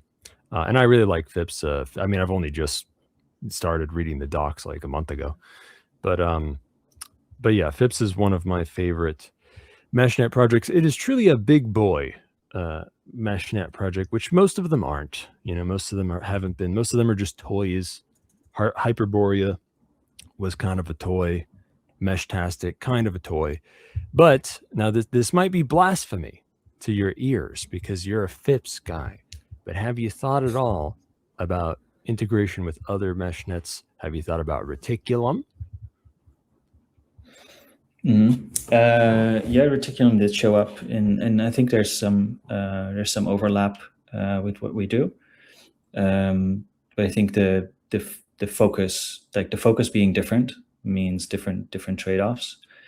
I do think, since anything can be a FIPS transport, anyone can bridge over any of the other protocols easily. Well, of course, yeah. And of course, you could run the other protocols over FIPS as well. So I don't think there is a necessarily an either or. Yeah, no, of course not. What do you think? I mean, I respect your opinion a lot. As you're the FIPS guy, and I didn't even know that. I knew that you were into FIPS or working with FIPS in some way. But I would like to hear your thoughts, your studied, knowledgeable thoughts about what exactly are the trade-offs between FIPS and Reticulum, and feel free to answer this as comprehensively as you feel like, because as a guy researching this stuff seriously and trying to build with mesh networks, I want to hear about it. I don't think I can give a super detailed answer. I kind of looked at the picture as a whole, where it seemed like the what I saw in existing protocols. I have been around for a while. That the focus was the fact that the focus was not on high throughput systems. So that means different. You'll lose some things on speed, and the interoperability with existing applications. There was just more layers to it. I think it was about the amount of layers. Layers. What do you mean by layers? Well, like for example, building on IP instead of putting it instead of it, and then maybe bridging.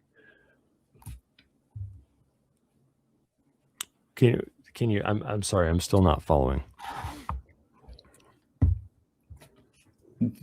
What do you mean exactly? Well, because I'm talking about comparing Reticulum to FIPS. So with regard to layers, what do you think the difference is there? I don't know exactly right now. Oh, okay. Well, that's fine. Okay. Yeah, and when it comes to throughput, I've kind of heard people say this before, that they think Reticulum can't do high bandwidth or something, and I'm not really sure why that would be the case. I mean, it's plausible, I guess, that it could be. I know that Reticulum certainly a lot more concerned about being able to thrive in a low bandwidth environment or in shitty conditions, basically, is like a big focus of Reticulum, which is something I like. And it does kind of seem like high bandwidth is at least an afterthought where they're just like, oh yeah, I could probably do that too. But are you aware of any specific limitations in Reticulum that would lead to it being bad for high bandwidth? No. Yeah, all right. Yeah, I think we're all kind of in the same place there. I'm pretty sure even the Mark, the Reticulum guy, would probably tell me the same thing. But I don't know. I think we're all just we actually tried to reach him because I think all of his points on all the problems with I saw this talk from him. Basically, he identified all the issues with the internet and why we need cryptographic identifiers, etc. And we tried to get him to come join us on Madeira for sovereign engineering, but we weren't able to reach him. So it definitely he's definitely that was late last year, no, early this year, like March. Yeah, I think everyone's kind of having that problem with him. I think he like got burnt out, and he was like, okay, you know what, Reticulum's version 1 now, whatever. I'm just gonna be done for a while. See ya. And he won't answer any of us now. Yeah. But yeah. Well, hopefully they'll come back. If he hears this, this is an invitation to to come over and work with us. I'm not against Reticulum. No, absolutely. I think he's very knowledgeable, and yeah, we could use any expertise on that. Yeah, for sure. He's been thinking about this stuff for a long time, and yeah, like FIPS is super cool. And if it ends up being really true that Reticulum is strongest in shitty conditions and FIPS is better in good conditions, then my head will definitely be at, let's plug these things together and dynamically switch as needed or whatever. But whatever. Now, tell the listeners why you went with Cashew for something like this. For Tollgate. Yeah. Well, if you are offline and you're trying to get an internet connection, the question becomes, how are you going to pay for the thing that gets you online? That is the main issue. If you don't have money you can spend while you're offline, how are you going? Yeah, I know, right? It's because a lot of other tokenized mesh projects, their answer is, what do you mean? You get an internet connection first, and then you pay on the blockchain. That's most of their. That's usually the answer, which is not an answer I like very much. Yeah. I mean, there's something to be said on, okay, let's see, give people like the bare minimum in order to achieve the payments. But it should at least be possible to not give anything until you pay. Of course, yeah. I mean, it's not so bad if you can be scammed out of a little bandwidth, but yeah, I mean, like my head has always been at, I want tokenized mesh networks that can be bootstrapped on Mars, or in some place with bad infrastructure. In a disaster situation, it continues to thrive, or the network can be split and seamlessly merge back together, or whatever, and it just keeps going with tokens, right? And so this is something I've been ranting about for years, right? That we need offline tokens. And luckily, Cashew, even though Cashew wasn't my first choice for how to do this, I still think it's super cool. And I'm glad that folks are doing this shit. And you're basically the guy, like you're pretty much the guy who comes the closest to doing what I'm talking about. I mean, I heard other people playing around with using Cashew to monetize Meshtastic, but Meshtastic's kind of fucking dumb. Okay. FIPS is light years ahead of Meshtastic, so isn't Mesh Core gaining a lot of popularity right now? Yes, I heard of that. And isn't that another LoRa only project? I think so, yeah. Yeah, so fucking give it to the kiddies to play with, okay? I don't care. I want my mesh networks gotta be, they gotta stay in their lane. You're a network layer application. You don't care about the physical link layer, the data link layer. You can use anything underneath the network layer to work on anything. That's what I want to see from my mesh project. So it's basically just Reticulum, FIPS, and like Yggdrasil, maybe. Yeah, actually, Yggdrasil. There's a lot of groundwork laid by Yggdrasil that is used in FIPS. Like the combination of the Bloom filters and the spanning tree protocol is what comes from Yggdrasil. Yeah, I mean they're the OGs. They carry the torch of the old days. Yeah, it makes sense you would look there for sure. But yeah, offline tokens are super fucking important. More people need to be talking about it. I'm glad Cashew's taking off, even if it's not what I had in mind or what I want to build, because what I want to build is like chainless from the ground up rather than being, but I know a lot of people are like they like Bitcoin and their Bitcoin maxis and stuff. So eCash is a good development. Speaking of which, yeah, go on. Chainless from the ground up with like a local community currency or Yeah. So the the details are something that need to be hashed out a little bit. What I'm thinking of making is something like an abstract tokenization protocol to start with, and we're not going to be opinionated and tell you what kind of token to make, but just give you a toolbox for making tokens and start there. And then from there on, we can start to research and experiment with different kinds of tokens. I have some harebrained ideas about bootstrap tokens. One thing that inspires me a lot is Holochain. Have you ever heard of Holochain? Nope. Can you explain it? Holochain, it's HOLO chain. So it's like a hologram or something. Okay, yeah. Holochain is it's actually not a crypto. It has no native cryptocurrency or anything like that. It's not really a cryptocurrency project. You can use it to make cryptocurrencies if you want. But it's something that I've said at least for a year or two now is crypto. The real killer app, the core feature of cryptocurrency is not actually cryptocurrency exactly. It's decentralized rule enforcement. That's what's really at the heart.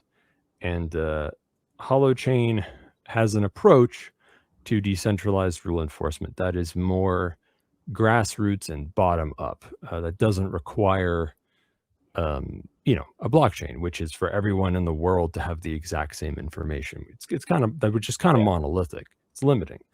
So Holochain trades off security, arguably. Like it's not because the blockchain is, it at least gives you that we know for fucking sure this is the one immutable truth that no one can deny. But the analogy I use is like you don't need insane security everywhere. It would be like if you went to the store and everything was in a vault, and in order to buy anything, you have to put your money in a little compartment and the door closes on your side. They put the good in their compartment and the door closes on their side. You both verify bulletproof that it's bulletproof vest from the checkout cashier. And then actually this is a lot like something described in the book, what's it called? Second Realms, a book on strategy by Smuggler and XYZ, which is a super cool book. That has all sorts of like crazy cypherpunk ideas in it that are really cool. And actually they had one like that where it's like you can just have a special trading booth. You don't even have to nose on the other side. You just they basically described this. Nice. But anyway, so the reason we don't have that at stores is because the cost of the security would be so high that it would outweigh just being stolen from now and then. And people don't need that much security. So what we need really, for a lot of cases anyway, for a lot of use cases is even more decentralization and even more resilience. And of course there's speed and scalability, which is all anyone ever fucking talks about. But to me, I don't think it matters too much. Like if the primitives are not too heavy on your systems, I think all this tech together, you don't need millions of users for anything. Like not on a single server or a single endpoint. So a lot of these issues that, coming from DevOps, like a lot of that stuff with like massive front doors with like billions of requests a day coming in, I think that's going to go away. Yeah. Well, that's my goal. I'm going to take them down one way or another. But anyway, Holochain is just like, it basically, you can read the website, but basically they use something a lot like, like what IPFS uses, where you've got it's kind of like a DHT. I can't even remember the right name for this shit, but basically you get an address, right? You have keys and you have a cryptographic address, and that address exists in an address space, and your neighbors are those whose addresses are closer to yours. and it's the job of neighbors to basically audit each other to see if they're following the rules, and then if they think that they're not, they can issue a warrant against them. And if somebody collects warrants, then chances are they're a bad actor and they can be ostracized from the network. And the need to in order to collude, you would have to brute force a bunch of addresses close to each other, which is why it's hard to do. And that's basically it. And then you can do a bunch of cool shit with holochain apps, which they call HAPs, and yeah, it's supposed to do the thing that I want, which is like you can start it from nothing offline anywhere. A network can be split apart. The sub networks will keep going. The sub networks can join back together. Blah blah blah. Anyway, that's what I'm into. But hey, eCash is pretty cool too. Speaking of which, did you look at any other Bitcoin eCash networks for Tollgate, like Fedimint or some shit? Not really, other than, we knew we want to use eCash, and I'm actually not the person that started Tollgate. I joined up, I think 2 years ago now. So it was already kind of working on Cashew eCash anyway.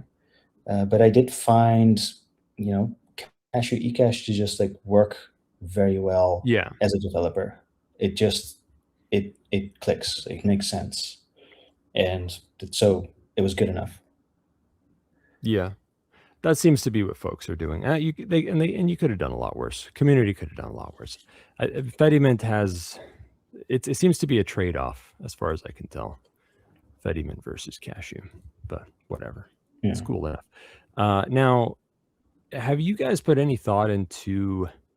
And I know this is something that I feel like one day it'll be more standard in the Cashew ecosystem. But right now it's in its infancy, which is more Cashew privacy features. Now, I know that Cashew already has privacy features inherently in that you can't tell one token apart from the other of the same denomination from the same mint. But there are things a Cashew wallet can do to increase the privacy of the users, right? Like swapping Cashew tokens for other Cashew tokens, or using timing or different fucking Tor exit nodes or whatever when cashing out with mints to, obfuscate that it's the same person doing it, and to mitigate correlation attacks. Have you guys put any thought into privacy features on the Cashew end? Not really. Although I think it might be too early to get into that too much. I think the basis is very good already. But I mean, it could be something that we will eventually dive in more. So, what can we do there? Yeah, well, I mean, you're in good company. Like, I mean, I hope that these things become standard features in Cashew wallets. But I guess, it kind of almost feels like something like Tollgate is uniquely positioned to be a forerunner, at least when it comes to swapping around Cashew tokens just to enhance privacy mutually. Because like a Tollgate is like a little box that's sitting there providing service to folks, and it has Cashew, right? So that's a service it could provide. It could be like, hey, let's swap some Cashew around. And that could be good.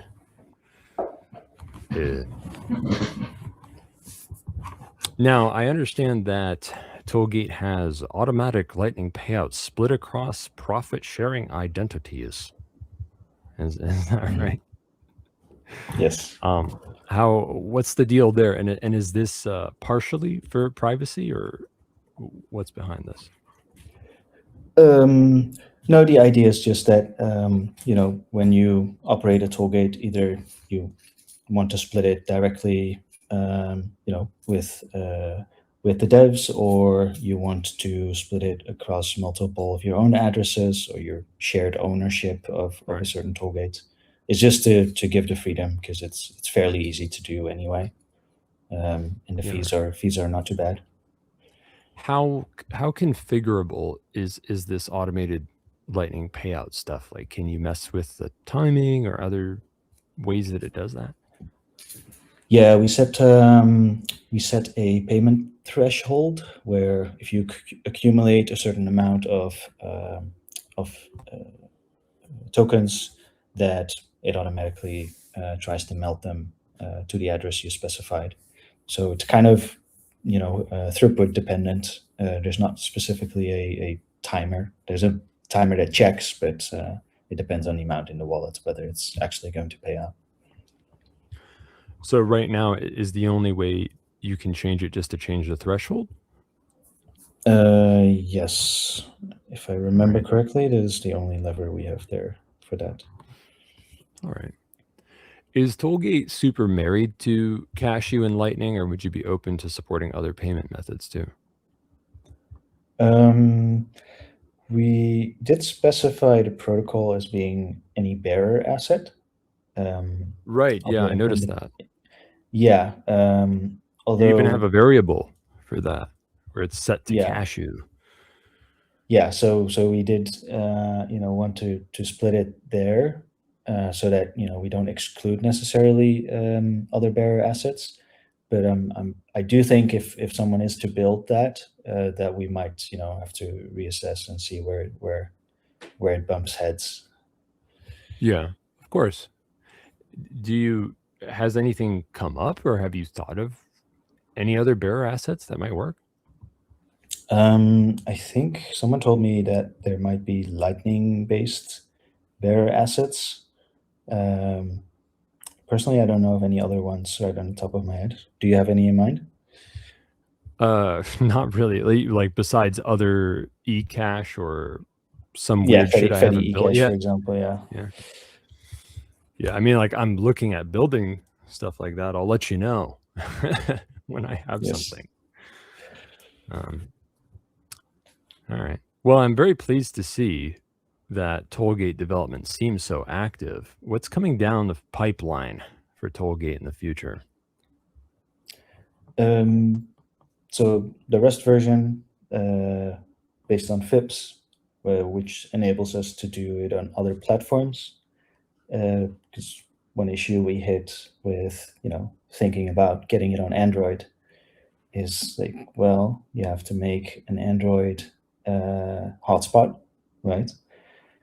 And the problem with hotspot is that you can't control the firewall. So that's kind of off limits then, because then you need Android level integrations in order to do anything with that. So firewalls bypassed and the traffic goes straight to your provider, which is why providers can block it for some odd reason. But based on FIPS, you can actually do it with Wi-Fi direct between phones, and it can go into your FIPS daemon. So it actually doesn't go through your traditional hotspot, which means you get control over the traffic. So that's going to be, I think, a very interesting avenue.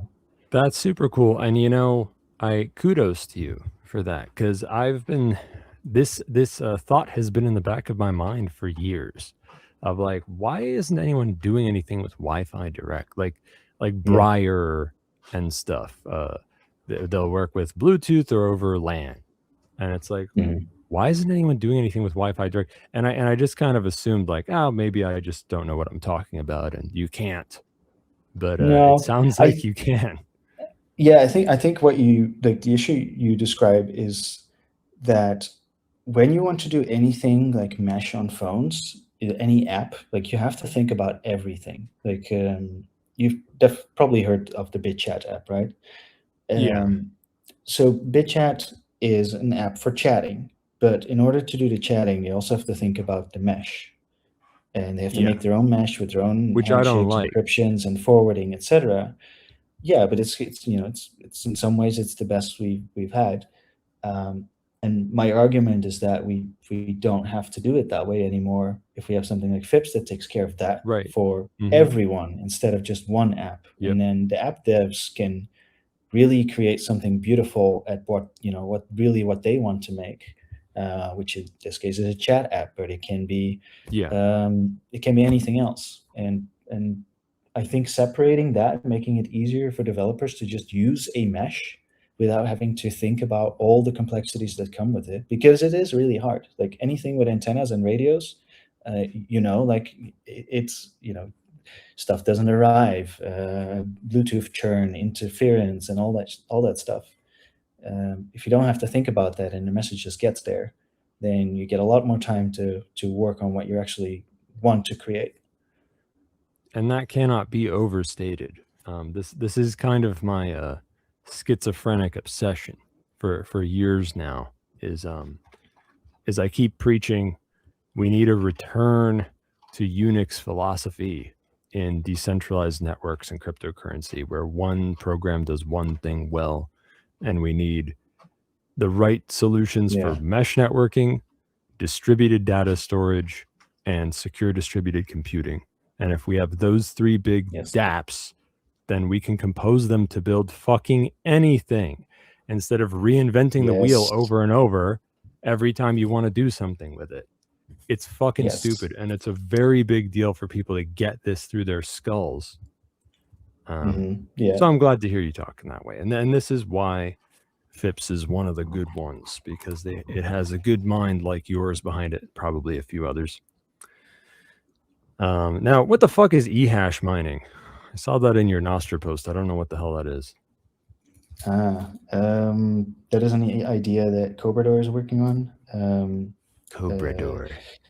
Cobrador is the guy that started Tollgate. And one of his ideas was, what if you are offline, you don't have internet and you don't have tokens, but something you do have is electricity. What you can do is, if you have an A6 chip, you can just mine for access, because electricity is, hash power, and hash power is money. So therefore, you can just give your hash power to the router that you want to connect to, and then it gives you access. What do they do with the hash power? There are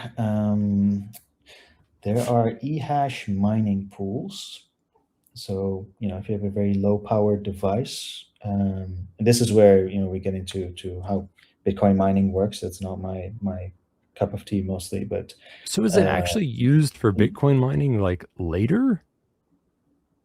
Yeah, so if you have a very low power device, normally you can't join a mining pool because you don't have enough, as I understood it.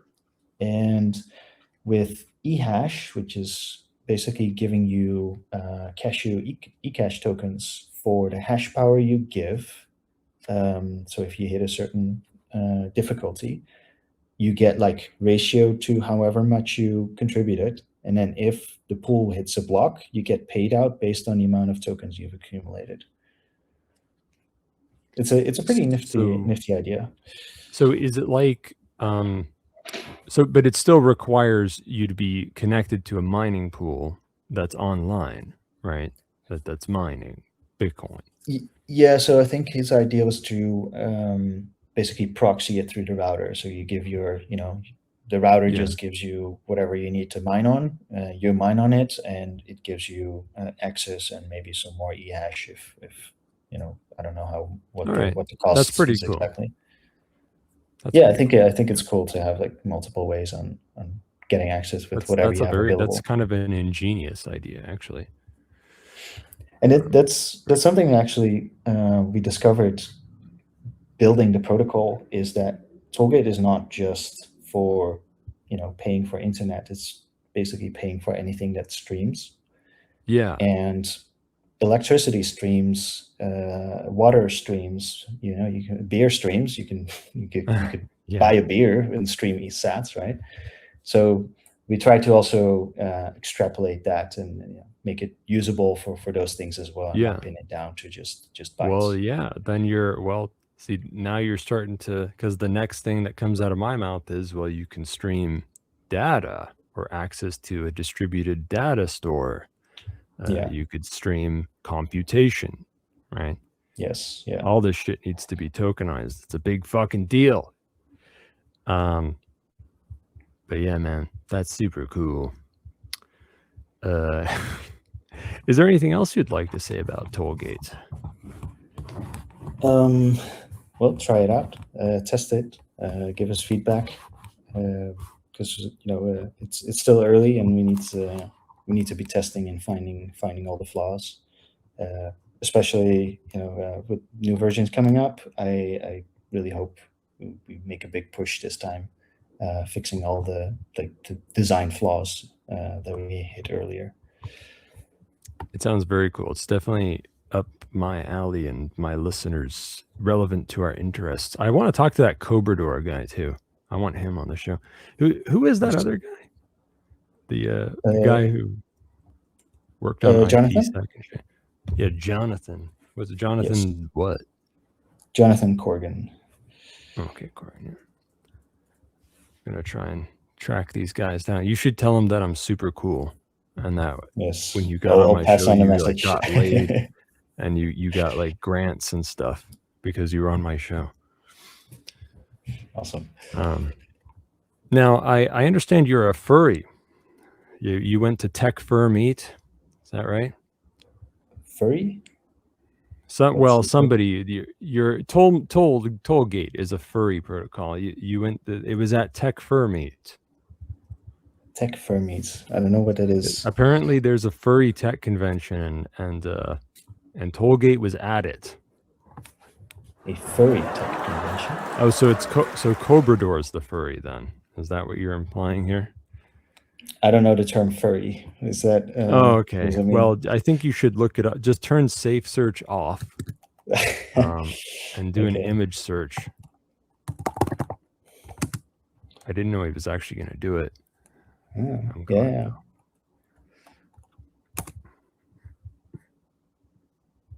Well, it's like a costume. That's with safe search. Yeah, turn safe search. Yeah, okay. Well, I can't find the option. I'll give it a shot. Look it after. up on DeviantArt. Curious. Or Fur Affinity. You can go to Fur Affinity. That's a website. Anyway, furries are people who relate to anthropomorphic animals in some way or another. It's considered a fandom of some kind. They like art that depicts anthropomorphic animals, and it just so happens that a lot of that art is porn, but that doesn't mean it's sexual. Yeah. And also sometimes at furry conventions, people get into sex piles, which are referred to as fur piles. And there's a niche for everything, right? Oh yeah, and I mean, there's probably some sort of relevance to mesh network research in fur piles, right? Yeah. I don't know. Probably. Maybe you can do mesh networking with NFC, so that you have to touch in order to transport data. That makes about as much sense as Bluetooth, right? You were also at the Pizza Day convention. What is that? Some sort of code for child sex slaves or something? No, not in this context. There's the. Were you the one at the Pizza Day convention? Yeah, Pizza Day Prague. It's the Bitcoin Pizza Day. The day someone bought a very expensive pizza. $10,000 worth of pizza from Comet Pizza. Oh no, I think it's billions, millions or billions now. Wow, that's some Super Bowl shit right there. So okay, so you're the one who's into pizza. Cobrador is the one who's a furry. All right. Now let's talk a little about FIPS. Do you want to give FIPS some airtime? Because I didn't really know that you were such a big FIPS guy, like one of the guys who started it. I probably would have written a lot more questions about FIPS if I did. Yeah. So like, I don't know, talk about FIPS. Yeah. So, we have, I've been in Nostr for a while, and it's kind of the main protocol I work with. And, since with Nostr, you have everything is signed. So therefore it doesn't matter how you receive a message. The same for Blossom, which is blobs with SHA-256 hashes. And we can exchange those via super simple relays, of which we can run them on our phones, or we can put them on our computers, or have servers, etc. But we don't really have a way to do that without reaching out elsewhere.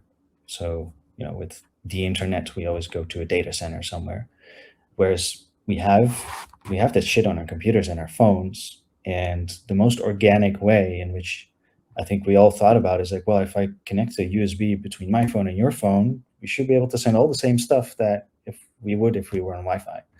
But for some reason, that's not how it works. And I think FIPS creates like that substrate in order to make those direct connections. And the data layer is Nostr and Blossom. And then you have a thin application layer on top that is the display of that data and the manipulation of that data. And those apps themselves can actually be represented in Nostr and Blossom hashes. And so I think that substrate was just a big missing link there for this like organic propagation of data through our human networks in a way that makes sense. I don't know if it explains FIPS itself, but I think it makes clear like how it fits into all these other protocols, because I think that's the thing that matters. It's not just that, I can now have my Call of Duty server on a LAN and I talk directly instead of through 2 more hops. That's not the thing that makes it special. It is the thing that we can that the digital world can start mimicking the organic world, where if I want to give you something, I give it directly and not through something else. And that, that decentralizes things inherently. You can still get bigger hubs, of course, of bigger throughput, but it's not the necessary path always. Yeah, I mean, I would argue that of the 3 big DApps that we need: mesh networking, distributed data storage, secure distributed computing. Mesh networking is kind of, in a way, the most important, and that's kind of why it's what I'm focusing on first. Especially because, and like, hey, a year ago, 5 years ago, when I was telling people the internet, as you know it, there's going to be a huge crackdown on it. They want you to have an ID to access the internet, and they're going to try and take it down and fuck with it and replace it with something else. Nobody listened to me not very long ago, but now it's happening before everyone's eyes. So they see what I'm talking about. So it's a shame that I'm so lazy, didn't do this 10 years ago, but yeah, it's kind of a big deal, because all of our beautiful decentralized projects and open source development is happening over the internet, and the internet's dumb, and we need something better. Yes. It's kind of a big deal. Yeah. No, I 100% align with that. We need to make it happen in a way where we don't need anything external in order to go about our lives. Like, of course, there's, if we're in a valley and, the whole valley has a big mesh, and we can video call, audio call with each other. We can post cat pictures, and, do everything we always do. And, when we get disconnected, we can keep going about our day. We can still go to the coffee shop, get our coffee, and make the payments to the coffee shop. Right now, all those things don't work if you get cut off, like zero. You're completely screwed. And with these technologies I mentioned, with having a mesh as the foundation, with having Nostr and Blossom as the data, signed data, and then having cashew mints to keep circulating the value that was already inside the network until you can reach the bigger network again. I think that already makes any community way more resilient. Or if you're at a natural disaster, like, you can spin up everything on the fly and create networks out of chaos. Like, you don't have to configure anything. Yeah. Like that That's ad hoc exactly where my head nature. is, Yeah, that ad hoc nature that makes a huge difference. Yeah. Now, tell me a little. I know we're kind of running out of time, but tell me about how FIPS works under the hood. Yeah.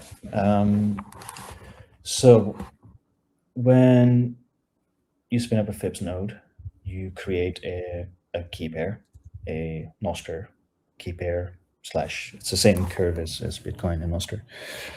So you get an npub.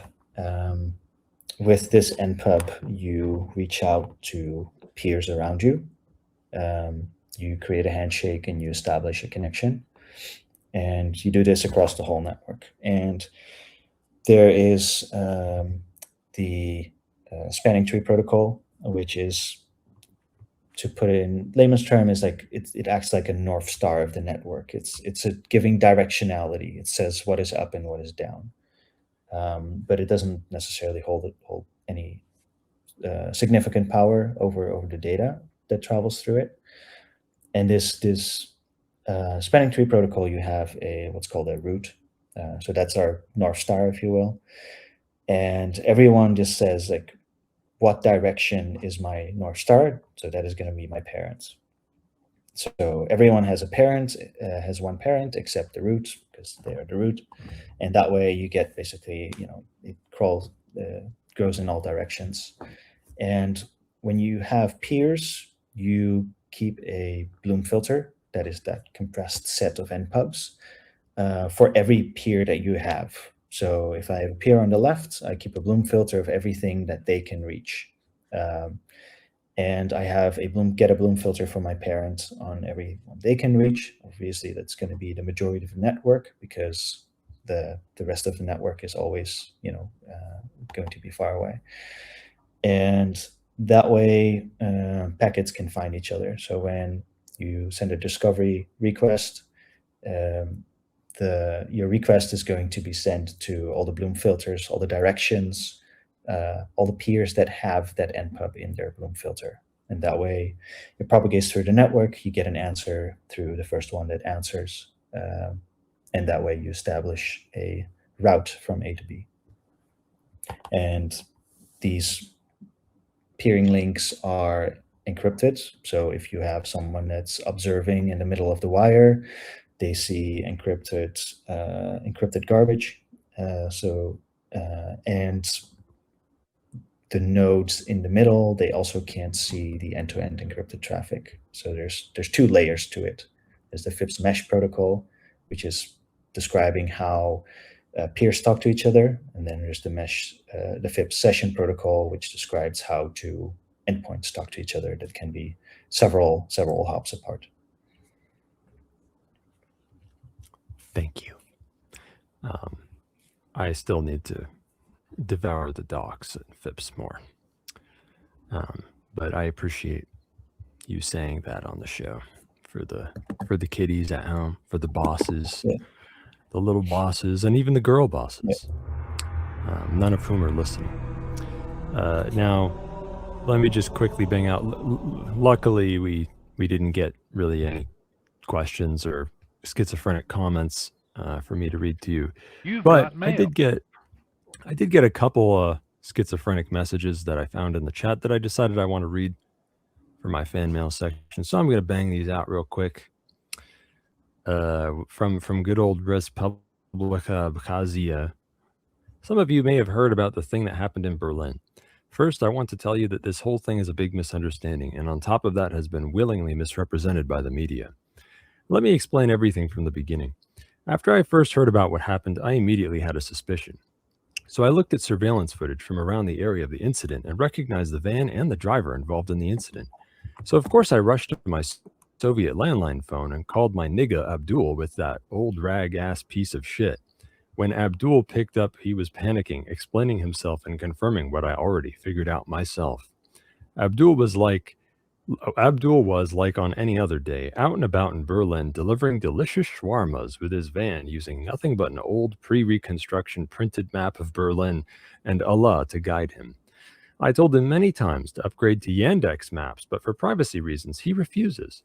It was then that he got distracted by either that stupid map, Allah, or both, while navigating, and all of a sudden, hit a road that was even more bumpy than an old tractor path in Turkmenistan. I guess you know the rest. He noticed he was running over some faggots. He gets scared and takes off in a moment of panicking desperation. I planned to scold him for it, but after seeing him worried like this, I figured out he knows what he did. More importantly, he wants to apologize to the Sinstrilic he hit with his van and to everyone else affected. He asked me to announce that he is very sorry and that he will be offering chicken shawarmas and chicken shawarma combos at 30% discount to all the cocksuckers he ran over and to their families until August 8th, 2026 to set things right. And then there's a bunch of shawarma emoticons on a yellow ribbon. Asterisk cannot be combined with other vouchers and discounts. And from Charles, we got, I always found it odd how the US government basically has a gigantic CP collection only they are allowed to have, and that to run a website on the internet, you have to store CP in a way they deem necessary instead of, deleting it. You also have to register your real name with a local LEO office just in case you don't want to share your CP so they can come ruin your life over a photo someone else took in the 90s. Yeah, I feel you, Charles. I think they should share the CP with everyone. I think they should open source it. Open source everything. Am I right, Arjen?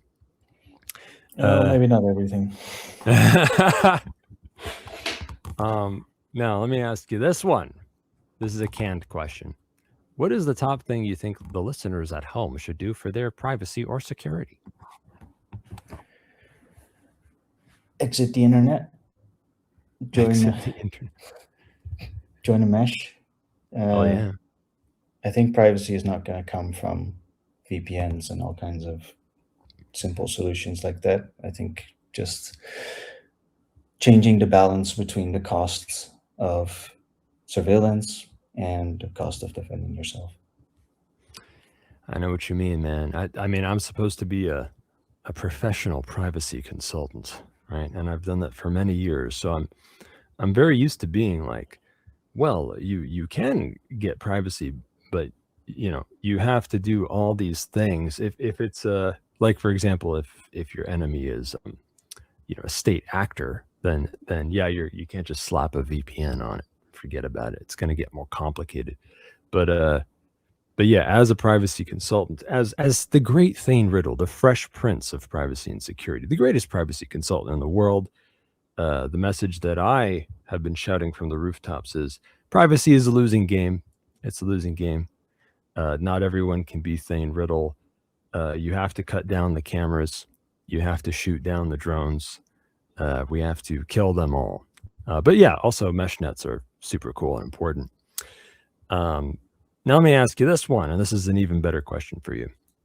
In the world of privacy, security, and decentralization, what do you think are the top things that need to be built right now and going forward?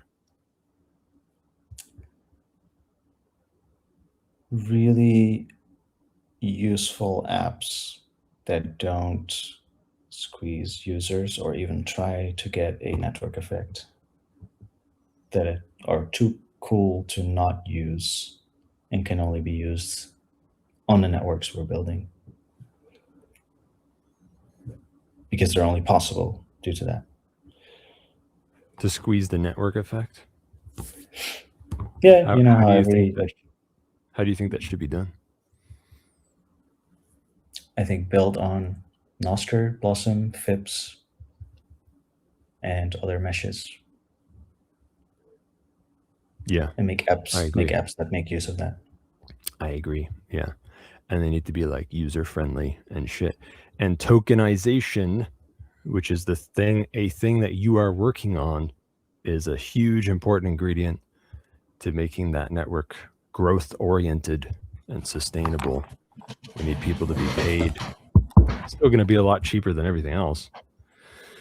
So it turns out we actually did get proper comments for this show, and I just didn't see them because SimpleX is fucked. But I can see them in the other chat, so I'm going to read them now. Kinda show comment. Since I am too dumb to use DMs that do not work since SimpleX is broken, I must embrace high latency. Here's the weekly questions, plural. Should we vibe code some simple decentralized VPS? Can we make I2P accessible so we can start an I2P boom like tomorrow or so? Do we need new darknets, or should we just try getting more Tor/I2P nodes? Should we vibe code a decentralized VPS, maybe. I mean, guys like me and Arjen would like it if just the meshnet and the decentralized distributed data store and secure distributed computing protocols were ready, and then you wouldn't need a decentralized VPS protocol because those three would just do everything. But yeah, I mean, fucking maybe if it doesn't take too much work. I don't know. Can we make I2P accessible so we can start an I2P boom tomorrow? I do think that is what it needs, and maybe that is something that should be vibe coded because like I2P is so great as far as darknets go, and really the only problem is that installing and configuring it is too hard, which is kind of cool because it means that everyone on I2PRC is super cool, but yeah, I think that should be like fixed or something. I think it needs to be more accessible. That should be vibe coded. New front ends for I2P. And as for do we need new darknets? I mean, I do kind of think I2P is good enough already. What we need is meshnet development more than anything. I do think I2P is good enough. It just needs a new front end. Show comments on why Sun, software defined radios, optical links. Favorite antenna type? Mine is the patch antenna. Opinions on making cheap custom nodes on PCBs with all sorts of chips? Rake receivers or multipath? Do you like to exploit propagation types? Any exotic propagation suggestions? Sorry if question is too much on the spectrum. This is for you, Arjen. There's a lot there. Anything to say about SDR or antennas or custom PCBs or anything like that?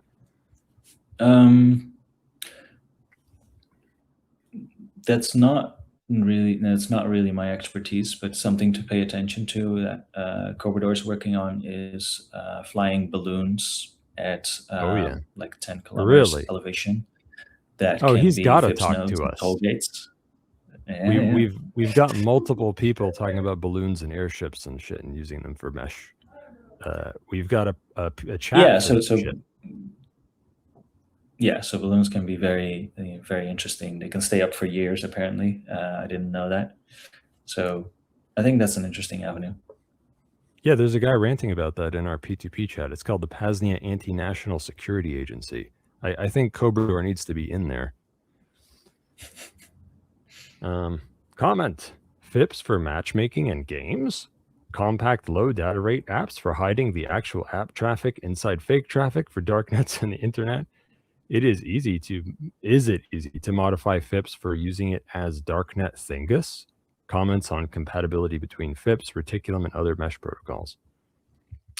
So matchmaking in games and darknets in relation to FIPS mostly. Well, for apps in general or any service, a developer has to modify nothing in order to expose their service over FIPS. Yeah.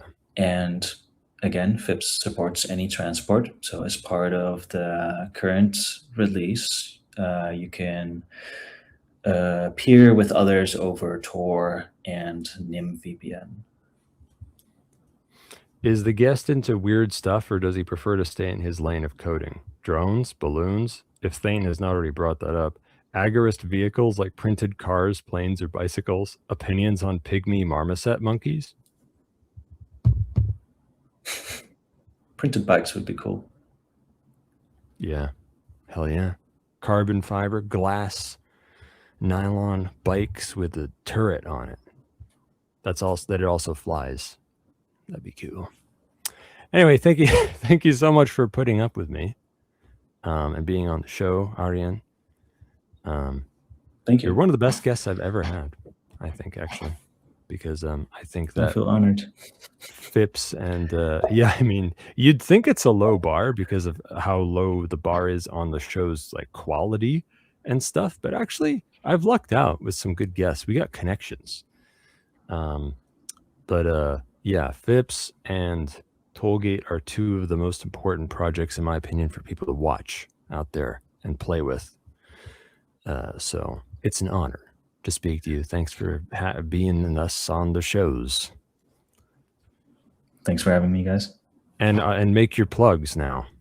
Your websites and Yes. your Nostr and shit. Yeah, so follow the FIPS Nostr account mostly for updates around new releases. Check out the website fips.network, where it runs you through how the protocol works, like get animations, etc. There's even a learn.fips page. There's a maps.fips. Everything's there. And if you want to see, I didn't go into that much yet. If you want to see a practical application of it, check out the Myco app on the Zap Store, which is a Nostr-based app store, where it uses the mesh on phones in order to run little apps that can be packaged as websites, hosted on Nostr, and exchanged just like Myco, MYCO, like mycelium. Yeah, like a mushroom. Yes. So that allows you to exchange apps just by bumping phones, basically. And back to you that can mesh with furry each other NFC stuff. Yeah. And what about the Tollgate like website and Nostr and stuff?